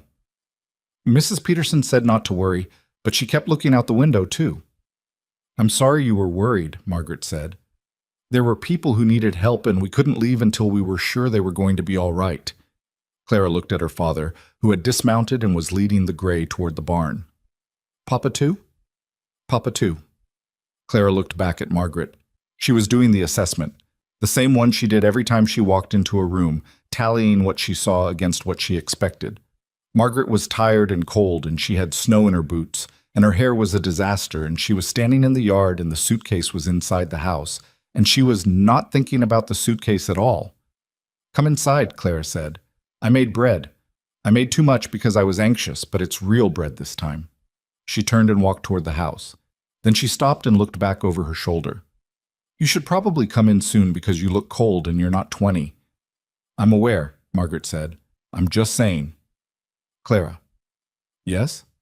"It's good bread," Margaret said. "I know it is, even before I've tasted it." She paused. "I know it because you paid attention." Clara looked at her for a moment in that particular way, the long, assessing look. And then she turned and went inside and left the door open. The days that followed were a different kind of day. Not better in a dramatic sense, not suddenly resolved into ease. The ranch still had all the work it had always had. The cattle still needed checking twice daily. Duff's hand was healing but not healed, and the practical demands of winter in Montana did not adjust themselves for what had happened in a storm or on a platform. But the town had shifted in the way that small communities shift after a shared event. Not uniformly, not all at once, but perceptibly. Like a herd that's changed direction without any individual animal making a dramatic turn. Tom Hensley at the feed store was correct in his pricing. He offered no commentary about Caleb's choices when they came in on Friday.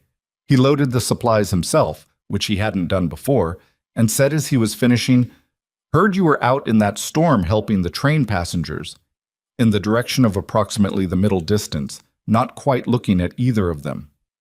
"Margaret was," Caleb said. Hensley looked at Margaret then, just for a moment. "Good of you," he said. And then he went back inside. It was not a grand gesture. It was barely a gesture at all. But Margaret had learned over the years that the small things are often the accurate ones. The large gestures are easy to perform. The small adjustments are where people reveal what they actually think. The woman from the dry goods store stopped her on the main street 2 days later and asked, somewhat obliquely, whether Margaret knew anything about a particular type of darning stitch she was having trouble with. Margaret told her. The woman thanked her and left. The following week she stopped her again, a different question, and Margaret answered that one too, and by the third time it happened, it had become, without either of them naming it, a regular arrangement. Claire came home from school one afternoon and reported, without particular drama, that Jenny Hensley had not said anything further about the bad woman at the Whitmore Ranch. "I think her father told her to stop," Clara said, with the pragmatic assessment of a child who has understood that adult opinion shapes children's behavior. Either that or she got bored of it. Both are possible, Margaret said. Which do you think? I think the reason doesn't matter much. The result is the same. Clara considered this. That's a bit unsatisfying. Yes, Margaret said. It is. What Margaret noticed most in the weeks after the storm was not the town's adjustment, but Caleb's. It was a gradual thing, barely visible if you didn't know what you were looking at, but she had spent a month learning what he looked like at his baseline, and she could see the changes in it. He talked more at supper.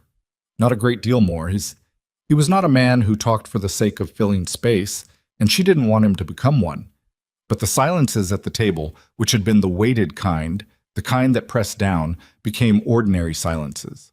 The kind that come between people who are comfortable enough not to need words. He started asking her things. Not about the ranch work, which he'd been doing since the first week, but other things. What she thought about the South pasture grazing situation in spring. Whether she knew anything about the particular type of cough one of the younger cattle had been developing. What she'd thought of a book she'd taken from the shelf one evening and read by the stove. A book on frontier land management that had been his wife's, he said. Though his wife had never been interested in the subject, so he didn't know why she'd bought it. She said, "Maybe she bought it for you and never said so." He was quiet for a long moment. "Maybe," he said. "I hadn't thought of that." She found the gray wool coat off the rack one morning. She found it on the back of a chair near the window, like it had been moved in the night by someone who wasn't sure where else to put it. She didn't move it again. She let it be wherever it ended up, and she didn't mention it, and neither did Caleb, and the rack by the door had an extra hook now, which she used for her own coat. The suitcase was still beside her bed. She had not opened it in over 3 weeks. She had not thought about Thursday trains or the cost of a room in town or the $12.40 that had seemed so significant on the platform in December. She thought about these things' absence the way you notice the absence of a pain you've been carrying so long you forgot it was there. She was mending a harness in the barn one afternoon. The leather repair she'd been putting off because harness leather required a different needle and a different thread than cloth, and she'd been waiting to get to the hardware store for the proper materials. When Duff came in from the far stall and leaned on the post and said, without preamble, "You planning on leaving?" Margaret looked up. "Why do you ask?" "Just asking." He was looking at the middle distance in the way he looked at things when he was actually looking at something specific. Weather's going to break in another month or 6 weeks. Road'll be easier. Train runs regular again from late February. He paused. "I'm just asking." She looked at the harness in her hands. She thought about what the question was really asking, which was not a simple question, and Duff knew it. "I don't have anywhere else to be," she said. "That's not the same as staying." "No," she said. "It's not." He waited. "I don't know," she said honestly. "I'm not going to make a claim I don't know is true." Duff nodded slowly. "Fair enough," he said. He straightened off the post.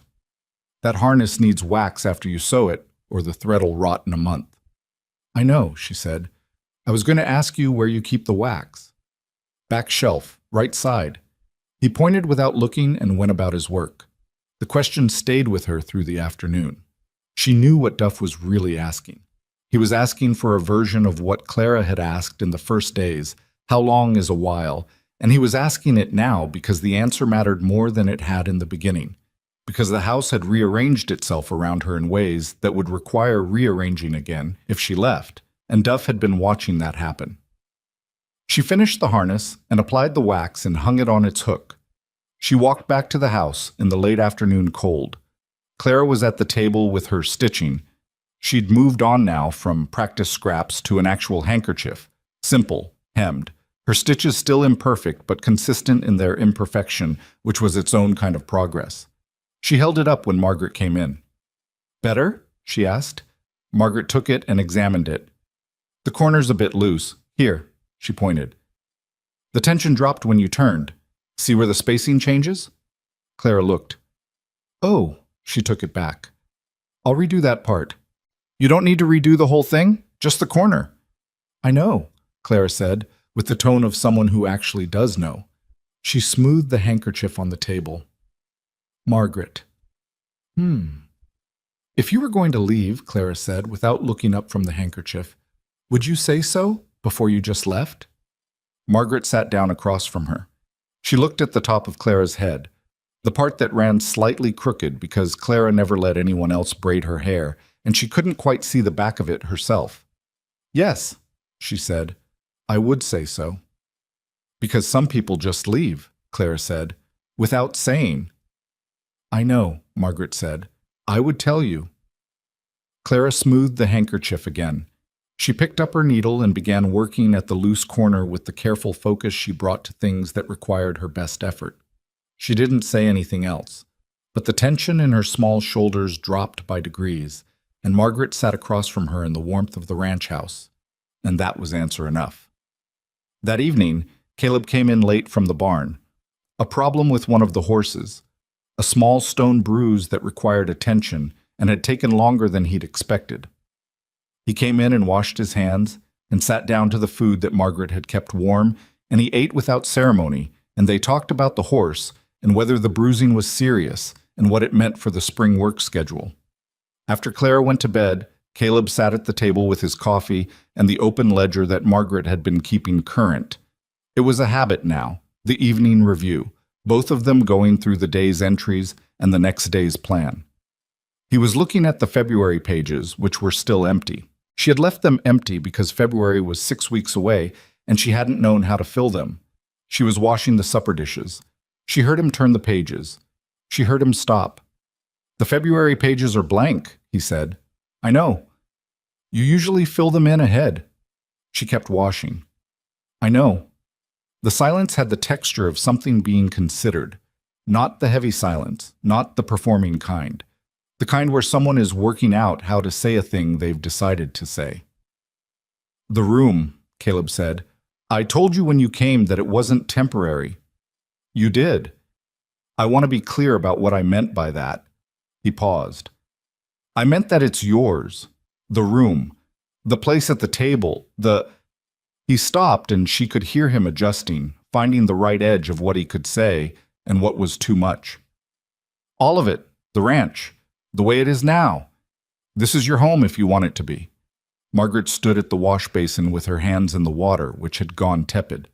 She thought about the bench, the suitcase, the $12.40, and the weight of other people's stories attached to her name like stones. She thought about Clara's stitches, and Duff's taciturn approval, and George Talbot's bandaged hand raised in farewell. She thought about a gray wool coat on a rack by the door, and the extra hook that had appeared beside it. She thought about what home was, actually, whether it was a specific place or a specific arrangement of things, or whether it was something more like what she'd felt in the cabin in the storm, keeping the fire for people who needed it, and afterwards standing beside someone in the warmth you'd made together, and feeling, for the first time in years, that she was exactly where her particular set of skills and her particular stubborn self was supposed to be. She dried her hands. She turned around. Caleb was looking at her across the room. He had the ledger open in front of him and his coffee at his elbow, and the lamp throwing his shadow long on the wall behind him. He was not performing anything. He was just looking at her with his gray-blue eyes that missed very little and saying what he'd decided to say and waiting for her answer. All right, she said. He looked at her for a moment. All right, yes, or all right, you'll think about it. All right, yes, she said. He nodded once. He looked back at the ledger. He turned to the February pages. The breeding rotation for the second week of February, he said. We should go over that tomorrow. I've been putting it off. After breakfast, she said. After breakfast, he agreed. She went back to the dishes. The water had gone cold and she poured it and refilled from the kettle, and the new water steamed in the basin, and she stood in the warmth of it, and the warmth of the stove, and the warmth of the house around her that was not, any longer, a temporary shelter. She stood there and she thought, this is what it feels like. Not the thunderclap version, not the sudden revelation. This. Dishes in warm water and a man at a table filling in the pages for a month that was still 6 weeks away, because that was what you did when someone was staying. You filled in the pages for February. She did not let herself make too much of it. She was 58 years old, and she had survived enough reversals to know that the feeling of solidity could prove unreliable. But she also knew The way she knew about cold hands and weather coming, and when a stitch was right and when it only looked right, that some things are true even when you're afraid to trust them. She finished the dishes. She went to sit by the stove, in the chair she'd come to think of as hers, and she picked up the mending that was always waiting, and she worked at it in the lamplight while Caleb worked at the ledger and the house settled around them both in the cold Montana night, solid and imperfect and very, very real. And in the hallway, in her room, the suitcase sat beside the bed with its brass latches closed and a thin layer of dust beginning to settle on its surface, which was the best thing she had seen in a long time. February came in cold and stayed that way for the first 2 weeks, which suited the ranch work well enough. Cold meant the ground stayed firm, which meant the cattle could move without bogging in the thaw mud that would come later and make everything harder. Caleb filled in the breeding rotation pages he'd mentioned, and Margaret filled in the household accounts alongside them, and the ledger that had been 2 years behind when she arrived was now current to the day. She'd stopped noticing the suitcase. That was the truest measure of the change. Not that she'd made a decision or said the right words, but that she walked past it every morning and every evening and her eyes went to other things. The hook with her coat. The shelf where she'd arranged her few books beside the ledger. The washstand with its mirror where she'd finally set out her hairpins and her tin of hand salve instead of keeping them packed. Small things. But the small things were the accurate ones. She'd learned that. The breeding rotation for the second week of February brought a complication that nobody had anticipated. One of the main bulls, Caleb called him Brick, for reasons that had apparently made sense to him at some point, had developed a lameness in his left foreleg that was significant enough to take him off the rotation entirely. This was not a minor problem. The spring calf numbers depended on the February and March breeding activity, and the secondary bull was younger and unproven, and Caleb had been reserving him for the following year. She found Caleb in the barn with Duff at 6 in the morning, the two of them crouched over Brick's foreleg in the lamplight, with the expressions of men looking at a problem they don't have a clean solution to. "How bad?" she asked from the doorway. "Bad enough," Caleb said. He straightened. "He's not going to be useful for 6 weeks at minimum, maybe 2 months. So you use the younger bull. He's not ready." "Is he capable?" Caleb looked at her. "Capable isn't the same as ready." "It is in February," she said. "You don't have the option of waiting for ready." She came into the barn and looked at Brick herself. The way he was holding the leg, the swelling above the fetlock, the particular quality of his misery, which was bovine and profound. "What caused it?" "Stepped in a drift wrong 2 days ago," Duff said. "I should have caught it sooner." "You caught it now," she said.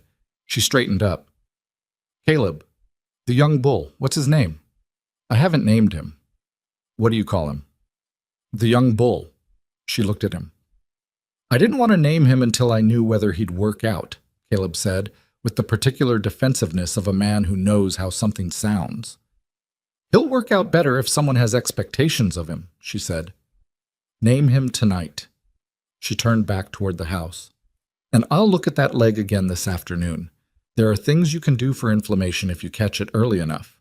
She heard Duff say, behind her as she left, in the low voice he used when he thought she couldn't hear, "She's not wrong about the expectations." And she heard Caleb say, "She's usually not." She kept that to herself and went to start breakfast. The young bull, whom Caleb named with characteristic practicality, February, which was either ironic or literal and probably both, performed adequately in his unplanned promotion. Not with the authority of an experienced animal, not without incident, but well enough that the spring numbers would hold. Margaret recorded this rotation in the ledger each day with the same methodical care she'd brought to every other record, and Caleb checked her entries each evening without once suggesting she'd gotten anything wrong, which was its own form of acknowledgement. Brick's leg, treated twice daily with the poultice she made from what she had available and what she sent Caleb to buy at the pharmacy in town, improved at a pace that was slow but consistent. By late February, he was bearing weight on it. By mid-March, she thought he'd be sound enough for light activity. Caleb watched this with an expression that started skeptical and moved by degrees toward something that was not quite wonder, but was in its vicinity. "Where did you learn that?" he asked one afternoon, watching her wrap the leg with the expertise of someone who has done it many times on many different bodies. Doctoring isn't that different for cattle than for people, she said. The inflammation is the same. The principle is the same. You reduce the swelling, you keep the tissue moving, you don't let it stiffen. She tied the wrap. I learned it on people first, and then it turned out to apply elsewhere. You learned it from the doctor in Missouri. I learned it from Thomas first, she said. He was sick for a long time before he died. I had 2 years to figure out what worked. Caleb was quiet for a moment. He was getting better at the quiet that let her continue if she wanted to, and didn't push if she didn't. He was a good man, she said. Not a simple man. He had a temper when he was tired, and he was bad with money in ways I had to work around. And the situation with his brother, some of that was Thomas's doing, decisions he made that I didn't agree with. She secured the final wrap. But he was good in the ways that count. He saw me. Not the version of me he wished I was or thought I should be. He saw the actual one. She stood. That's rarer than people think. Caleb looked at her. Yes, he said quietly. It is. She gathered her supplies. She didn't look at him directly, but she was aware of him in the way she'd become aware of him over these months. The particular gravity of his presence, the way the space in a room organized differently when he was in it. Caleb, she said. Nothing. She picked up the box of supplies. Just making sure you were listening, he said dryly from behind her. I generally am. March arrived and the snow began its serious retreat. Not all at once. Montana doesn't give ground easily in any season. But day by day the drifts receded, and the road that ran between the ranch and Black Ridge became passable without the constant negotiation of deep snow, and the world outside the ranch house windows went from white to a brown-gray-white patchwork that was almost more interesting to look at than the uniform winter had been. Clara's stitching had progressed. The handkerchief was finished and presentable, not perfect, still uneven in the places where her tension wavered, but real. A real-made thing. Clara had looked at it for a long moment when she finished it, and then looked at Margaret. It's not as good as yours, she said. No, Margaret agreed. It's as good as mine was at your age, which means you're exactly where you're supposed to be. Clara folded it carefully. Can I make something bigger next? What did you have in mind? A pillowcase. She said it matter-of-factly, as though this were a natural next step, which it was. For my room, the ones I have are old. We'll need more fabric. I know. Papa's going to town Thursday. I'll ask him to get some. She did ask him, and Caleb came back Thursday with the fabric, practical white cotton, more of it than she'd asked for, which Margaret suspected was Caleb's version of an endorsement. And the pillowcase project began that evening, while Margaret worked on the mending and the lamplight made the main room warmer than its actual temperature. It was in that same week, a Thursday evening, when Alice Talbot's letter arrived. Margaret hadn't expected to hear from them. George Talbot had said what he'd said on the platform, and she'd believed him in the moment, and then filed it under things that are said sincerely in extremity and then don't always translate to the ordinary world. She had not expected a letter. But there it was in the week's mail that Caleb brought back from town, a letter addressed to Mrs. Margaret Ellis, care of Whitmore Ranch, Black Ridge, in a young person's handwriting that was energetic and slightly too large for the page. She read it at the table while Caleb put away the supplies he'd brought back. Alice wrote the way she talked, directly, with minimal preamble. Her father's hands were fully healed. He was working with a construction firm in a town 50 miles west of Black Ridge, building houses for the spring land rush. He sent his regards and wanted Margaret to know the hand was good as new, or nearly. Alice herself was enrolled in the school there, which was larger than the one she'd come from in Chicago, and had a girl in it named Ruth who Alice thought she might get along with, though it was too soon to be sure. At the end, Alice had added a postscript. Papa says that the best thing that happened to us in Montana is that the horse threw him. I think that sounds strange, but I think I understand what he means. Margaret read the postscript twice. Then she folded the letter and set it on the shelf in her room, next to her books, where she kept things that deserved to be kept. It was in March, too, that the question of the old outbuilding came up. The building in question was at the east end of the ranch property, a structure that had been built as a secondary bunkhouse in the years when the ranch had run more hands and had been unused for over a decade. It was sound, structurally. Caleb had told her that when she'd first asked about it in January, curious about the property boundaries. Good timber frame, good roof, floor needed work, but the bones were there. She brought it up at supper one evening without particular ceremony. "The East Building," she said. Caleb looked up from the ledger. Claire looked up from the pillowcase, which she'd brought to the table because she claimed the light was better there than by the stove. "What about it?" Caleb said. "I want to use it." She said it directly, which was the only way things got said in this house.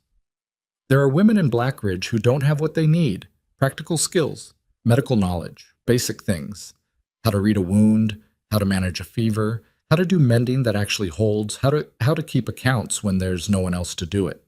She paused. "I've been talking to some of them over the past month. The woman at the dry goods store, one of the wives of the ranch hands east of town. There are more who don't say anything because nobody's made it easy to say." Caleb was watching her with the focused look. "You want to run a school?" "Not a school exactly, a workshop. A place to come and work and learn while working. Practical, not formal." She looked at him. "I want to do something with what I know before what I know is gone." The last part came out more plainly than she'd intended, but it was true and she wasn't going to dress it differently. Claire had stopped sewing. She was watching Margaret with the particular attention she gave to things she understood to be important. "The building needs the floor repaired," Caleb said. "I know." "And the window on the north side." "I know that too." He looked at the table for a moment. He had the expression of a man doing math that wasn't really math. "Duff and I can get to the floor in the next 3 weeks if the ground stays firm. The window's not complicated." He looked up. "What do you need inside it?" Margaret felt something move through her chest. Not surprise, exactly. She'd been learning to read this man for 3 months, and she'd known before she said it that he would not be the obstacle. But feeling it confirmed was still something. "A table or two, long ones, chairs, a stove. The building has a chimney already, somewhere to store materials." She paused. "I have a little money I can put to materials." "Keep your money," he said. "Materials come out of the ranch account." "Caleb, this is a ranch asset," he said, in the tone he used when something was decided. "Goodwill in town is a ranch asset. Happy women in the settlement is a ranch asset. And," he paused, the briefest pause, "it matters. What you're talking about matters. That's sufficient reason." Clara set down her pillowcase. "Can I come sometimes? After school?" "Yes," Margaret said. "You can help teach the stitching part." Clara looked startled. "I'm not good enough to teach." "You're good enough to teach beginners, which is what most of them will be." Margaret looked at her directly. "You know more than you think you know. That's also something I want you to practice, understanding about yourself." Absorb this with the seriousness she gave to things that required it. Then she picked up her pillowcase again and bent back over it, but her shoulders were different. She was sitting differently, with something additional in her posture that hadn't been there before. Duff repaired the floor in 2.5 weeks. He was meticulous about it, in the way he was meticulous about things that mattered to the ranch's function, and when it was done, Margaret walked across it, and it did not give or creak in any place it shouldn't. He fixed the north window in a single afternoon. He built the long tables himself, out of timber he had cut and stored, and he built them solid and plain and without asking what size they should be, because he'd watched her work long enough to know. He did not say anything about any of this. He built what was needed and went back to his regular work, and that was the whole of his commentary. She knew better by now than to expect him to add words to actions that were already clear. The workshop opened on a Wednesday morning in the second week of April. She hadn't made an announcement. She'd simply mentioned it in the conversation she'd been having, told the woman at the dry goods store, and asked her to tell whoever might be interested, and then she'd unlocked the East Building and put the stove on and set out the materials and waited. 4 women came. She had hoped for 4 and expected 2, so it was a reasonable beginning. The dry goods woman, whose name was Ruth Kavanaugh, a young wife who'd come to Montana with a husband who'd known more about optimism than about ranching, and who was managing the gap largely on her own competence. An older woman from the eastern edge of town who said almost nothing the first morning, but watched everything with the focused attention of someone taking inventory. And unexpectedly, Edna Marsh. Margaret had not known whether Edna Marsh would come. She'd told Ruth Kavanaugh to mention it to everyone, and she'd meant everyone, but she hadn't known if Edna would choose to come. There was something that needed resolving between them that had not quite resolved. The platform, the letter from Phyllis Crane, the particular shape of a public humiliation that doesn't fully disappear even when the people involved have moved past the worst of it. Edna Marsh came in last, after the other three were already seated, and she sat at the end of the long table and folded her hands and looked at Margaret with an expression that was composed and careful, and also, underneath the composition, something that Margaret recognized as effort. The effort of being somewhere you're not sure you deserve to be. Margaret looked at her for a moment. Then she said, "We're starting with wound management this morning, because it's the most immediately useful thing, and because everyone here has probably dealt with a wound poorly at some point and could do it better." She moved through the morning's instruction with the practical economy she'd developed over years of nursing, not lecturing, not performing, just working through the material the way you work through a task, step by step, with demonstration and repetition and the honest acknowledgement when something was harder than it looked. Edna Marsh, it turned out, had steady hands. Margaret noticed this when she had the women practice the basic wound wrap she'd shown them. Edna's wrap was tight and even on the first try, which took most people 3 attempts. "You've done this before," Margaret said. "I had a husband who was careless with tools," Edna said. It came out flat, not quite sad, the specific flatness of a fact that had been accommodated long ago. "Then you already know the principle," Margaret said. "You just need the vocabulary for it." Edna looked at her. Something shifted in her expression, the careful composure loosening, just at the edges. "I want to say something," she said, "if I can." The other 3 women went quiet in the particular way of people who know they're at the edge of something that isn't their business and are trying to occupy as little space as possible. "Go ahead," Margaret said. "What I did on that platform," Edna said. "I've been thinking about why I did it." She looked at her hands. "I built things here over the years. My establishment, my place in this town. I've built them carefully, and I've protected them carefully. And when I build something carefully, I get..." She paused. "I get afraid of anything that might threaten it. And a woman who arrives with rumors attached to her name looks like a threat even when she's not one." She looked up. "That's not an excuse. It's an explanation. I know the difference." Margaret looked at her for a long moment. "Phyllis Crane is a specific kind of person," she said finally. "She takes a story that has a complicated shape and she flattens it until it fits the narrative she wants. The story she told about me had enough facts in it to sound true, and not enough context to be true." She picked up the roll of bandage cloth and set it down again. "My husband's brother wanted the estate, and Thomas had made choices before he died that complicated things. I fought for what was honestly ours, and I won, and Robert Ellis did not forgive me for winning. Phyllis Crane is Robert Ellis's wife's cousin. That's where the letter came from." Edna Marsh sat with this for a moment. "I didn't know any of that." "I know you didn't." "I should have asked before I put..." "Yes," Margaret said. "You should have." She said it without softening it, because it was true and Edna Marsh was not a woman who needed things softened. "But you're here now, and that counts for something." It was not a reconciliation with a bow on it. It was 2 women in a room who had gotten something wrong between them and were working out what remained on the other side of wrong. That was the most that real repair ever looked like, in Margaret's experience. Not resolution so much as resumption, the agreement to continue, to let the next day be a different day from the one before it. Ruth Kavanaugh, from the middle of the table, said quietly, "Can we do the wrap again? I think I held the tension wrong."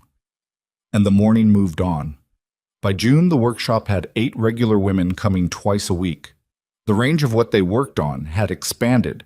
Wound management and basic medicines had been joined by preserving and cold storage technique, account keeping for women whose husbands kept the books, but whose husbands were sometimes absent or sometimes gone in the ways that men in frontier country could be gone, and the sewing, which had become its own Thursday afternoon session that Clara taught with the gravity of someone older than 10 and the occasional impatience of someone who is exactly 10. Clara had developed, in her Thursday sessions, a teaching method that was entirely her own and that Margaret had not coached her on, a directness that did not comfort false progress, combined with an absolute patience for the mechanics of trying again.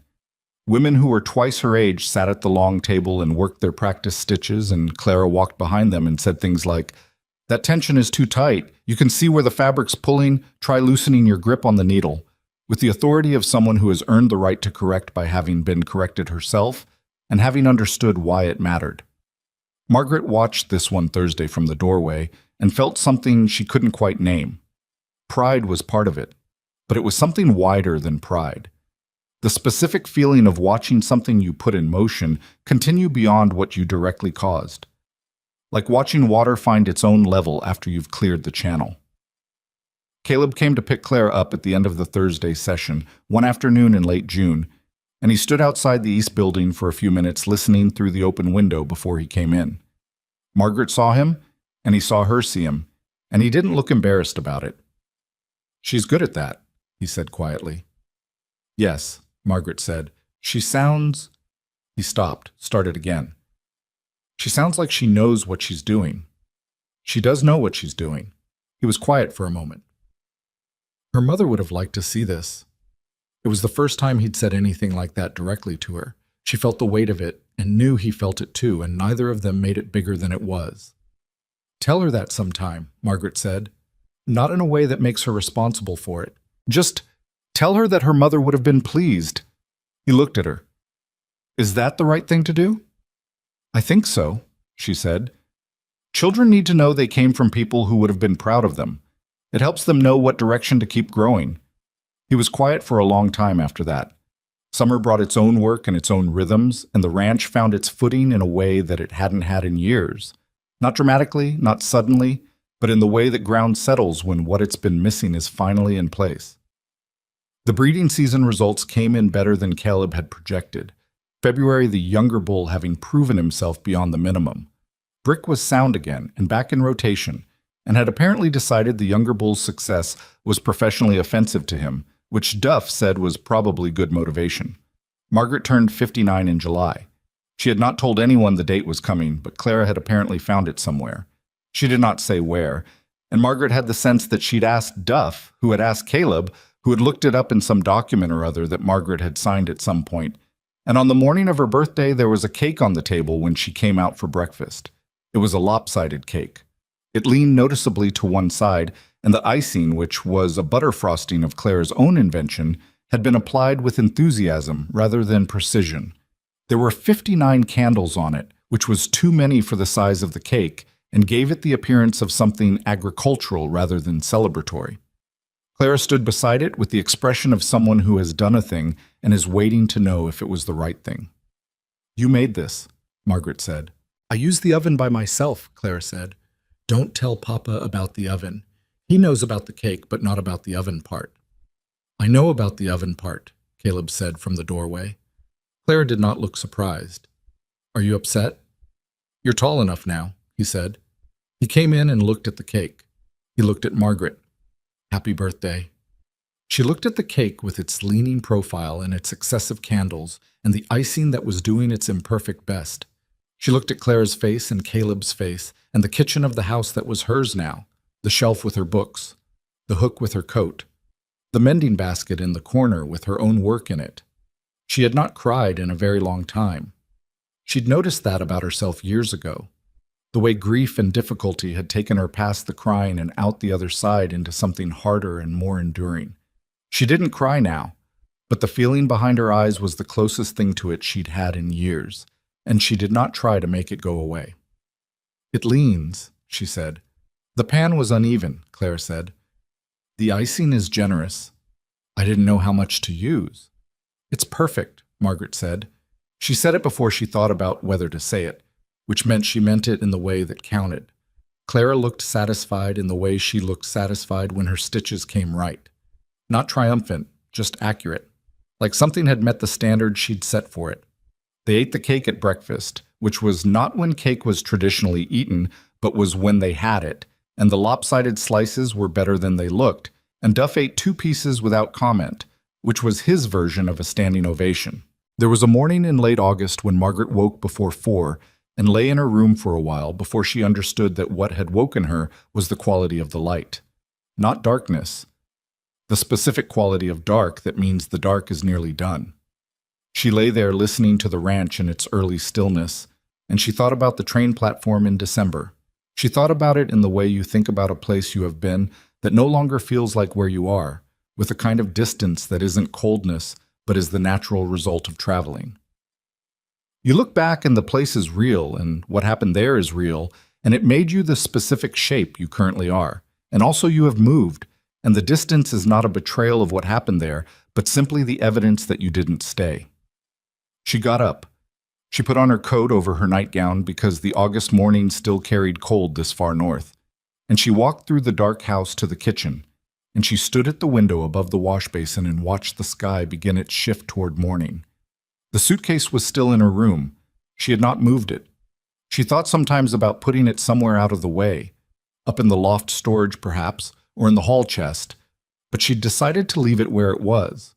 Not because she might need it, but because she wanted to see it every day and have it mean something different every day than it had meant on the platform. It had been a symbol of departure. Now it was a symbol of arrival. Those were the same object, the same brown case with the brass latches, carrying the same weight. What had changed was the direction. She made coffee. She stood with it at the window and watched the light come in and thought about what she knew now that she hadn't known in December. Not the large things, the ranch, the people, the life that had opened up in the space that the platform had tried to close. But the smaller things underneath those, the ones that had required all the large things in order to become clear. She knew that worth was not something bestowed. She'd believed that once, not consciously, not in the way you believe something you've chosen to believe, but in the bone-deep way of something absorbed so young you don't remember absorbing it. She'd believed that worth was what other people decided you had, that if enough people turned away, the turning away was accurate information about you rather than about them. Robert Ellis's voice, and then Phyllis Crane's letter, and then Edna Marsh on the platform, each one had confirmed something she'd been afraid was true. What she knew now was that she'd been a capable, necessary, stubborn, imperfect person in December, and she was a capable, necessary, stubborn, imperfect person in August. And the difference was not in the person. The difference was in who was looking. She knew that a single person willing to look honestly could change the frame of an entire life. Not because Caleb Whitmore was extraordinary. He was, in fact, a man of ordinary virtues, stubbornness and practicality, and a bedrock decency he never called by any name, but because he had stopped. Because stopping mattered. Because in a world that moved past you without looking back, the one person who turned around was the whole story. And she knew, this one she held most carefully, the way you hold the thing you trust least to survive being said out loud, that it was not too late, that 58, 59, whatever age the calendar currently insisted she was not the number that determined whether a life had space in it for more. She had believed, somewhere behind her practical surface, that she had used up her portion of beginning again, that you got a certain number of those and she had spent hers. She had been wrong. Wrong in the specific and useful way that requires everything that has happened to you to demonstrate the error. She heard footsteps in the hall, Caleb, from the sound of them, his particular tread, the weight distribution she'd come to know. He came into the kitchen and stopped when he saw her at the window. He was not surprised. He'd learned that she was often up before the house, but there was something in the early morning version of him, unhidden by the day's practical concerns, that was different from the daytime, more visible somehow, more himself. "Coffee's ready," she said. He came and got a mug and stood beside her at the window. Outside, the sky was going from gray to something with color in it. The mountains were beginning to define themselves against the light. "I've been thinking," he said. She waited. "About the workshop. About what you're building over there." He looked at the window rather than at her. "There's a woman in the East Settlement, I heard from the Peterson boy, whose husband left in March. She's alone with 2 children and a claim she doesn't know how to manage." "I've heard about her," Margaret said. "Ruth Kavanaugh mentioned her." "She might need more than what you can do in a Thursday session." Margaret looked at him. He was looking at the mountains. "There's a room above the workshop," she said carefully. "The loft. It would need flooring, but the structure's there." "I know. Duff could do the flooring. I know that too." She looked at the window. "That would be a different thing than a twice-weekly workshop. That would be—" "I know what it would be," he said. I'm telling you, I think it should be. She was quiet for a moment. Caleb, you understand this would change what the ranch is, what you are, in this town. I know what I am in this town, he said, without heat. I've known it for 22 years. He picked up his coffee. I'm a rancher who made a decision last December that some people thought was questionable, and that turned out to be the best decision I'd made in a long time. My credibility in this community is, I would say it's currently strong. A pause. I'd rather spend it on something worth spending it on. She looked at him. He was not looking at her. He was looking at the mountains going pink in the early light, the way they did in summer mornings, the specific pink of dawn on snow-capped rock that Margaret had woken up to for 8 months now and still found herself stopping for. All right, she said. He nodded. They stood there for a while with their coffee in the kitchen of the house that was theirs. Because that was what it was now. She had understood this gradually and then completely, the way you understand things that require accumulation. And outside the ranch came slowly alive in the morning light. Later that day, between the morning cattle check and the noon meal, Caleb went out to the east building and stood in the loft space above the workshop and walked its length and width and came back and told Duff what he needed in terms of flooring materials. And Duff said, "About time," which was the fullest sentence he'd produced on the subject. The small wooden sign went up on the guest room door in September.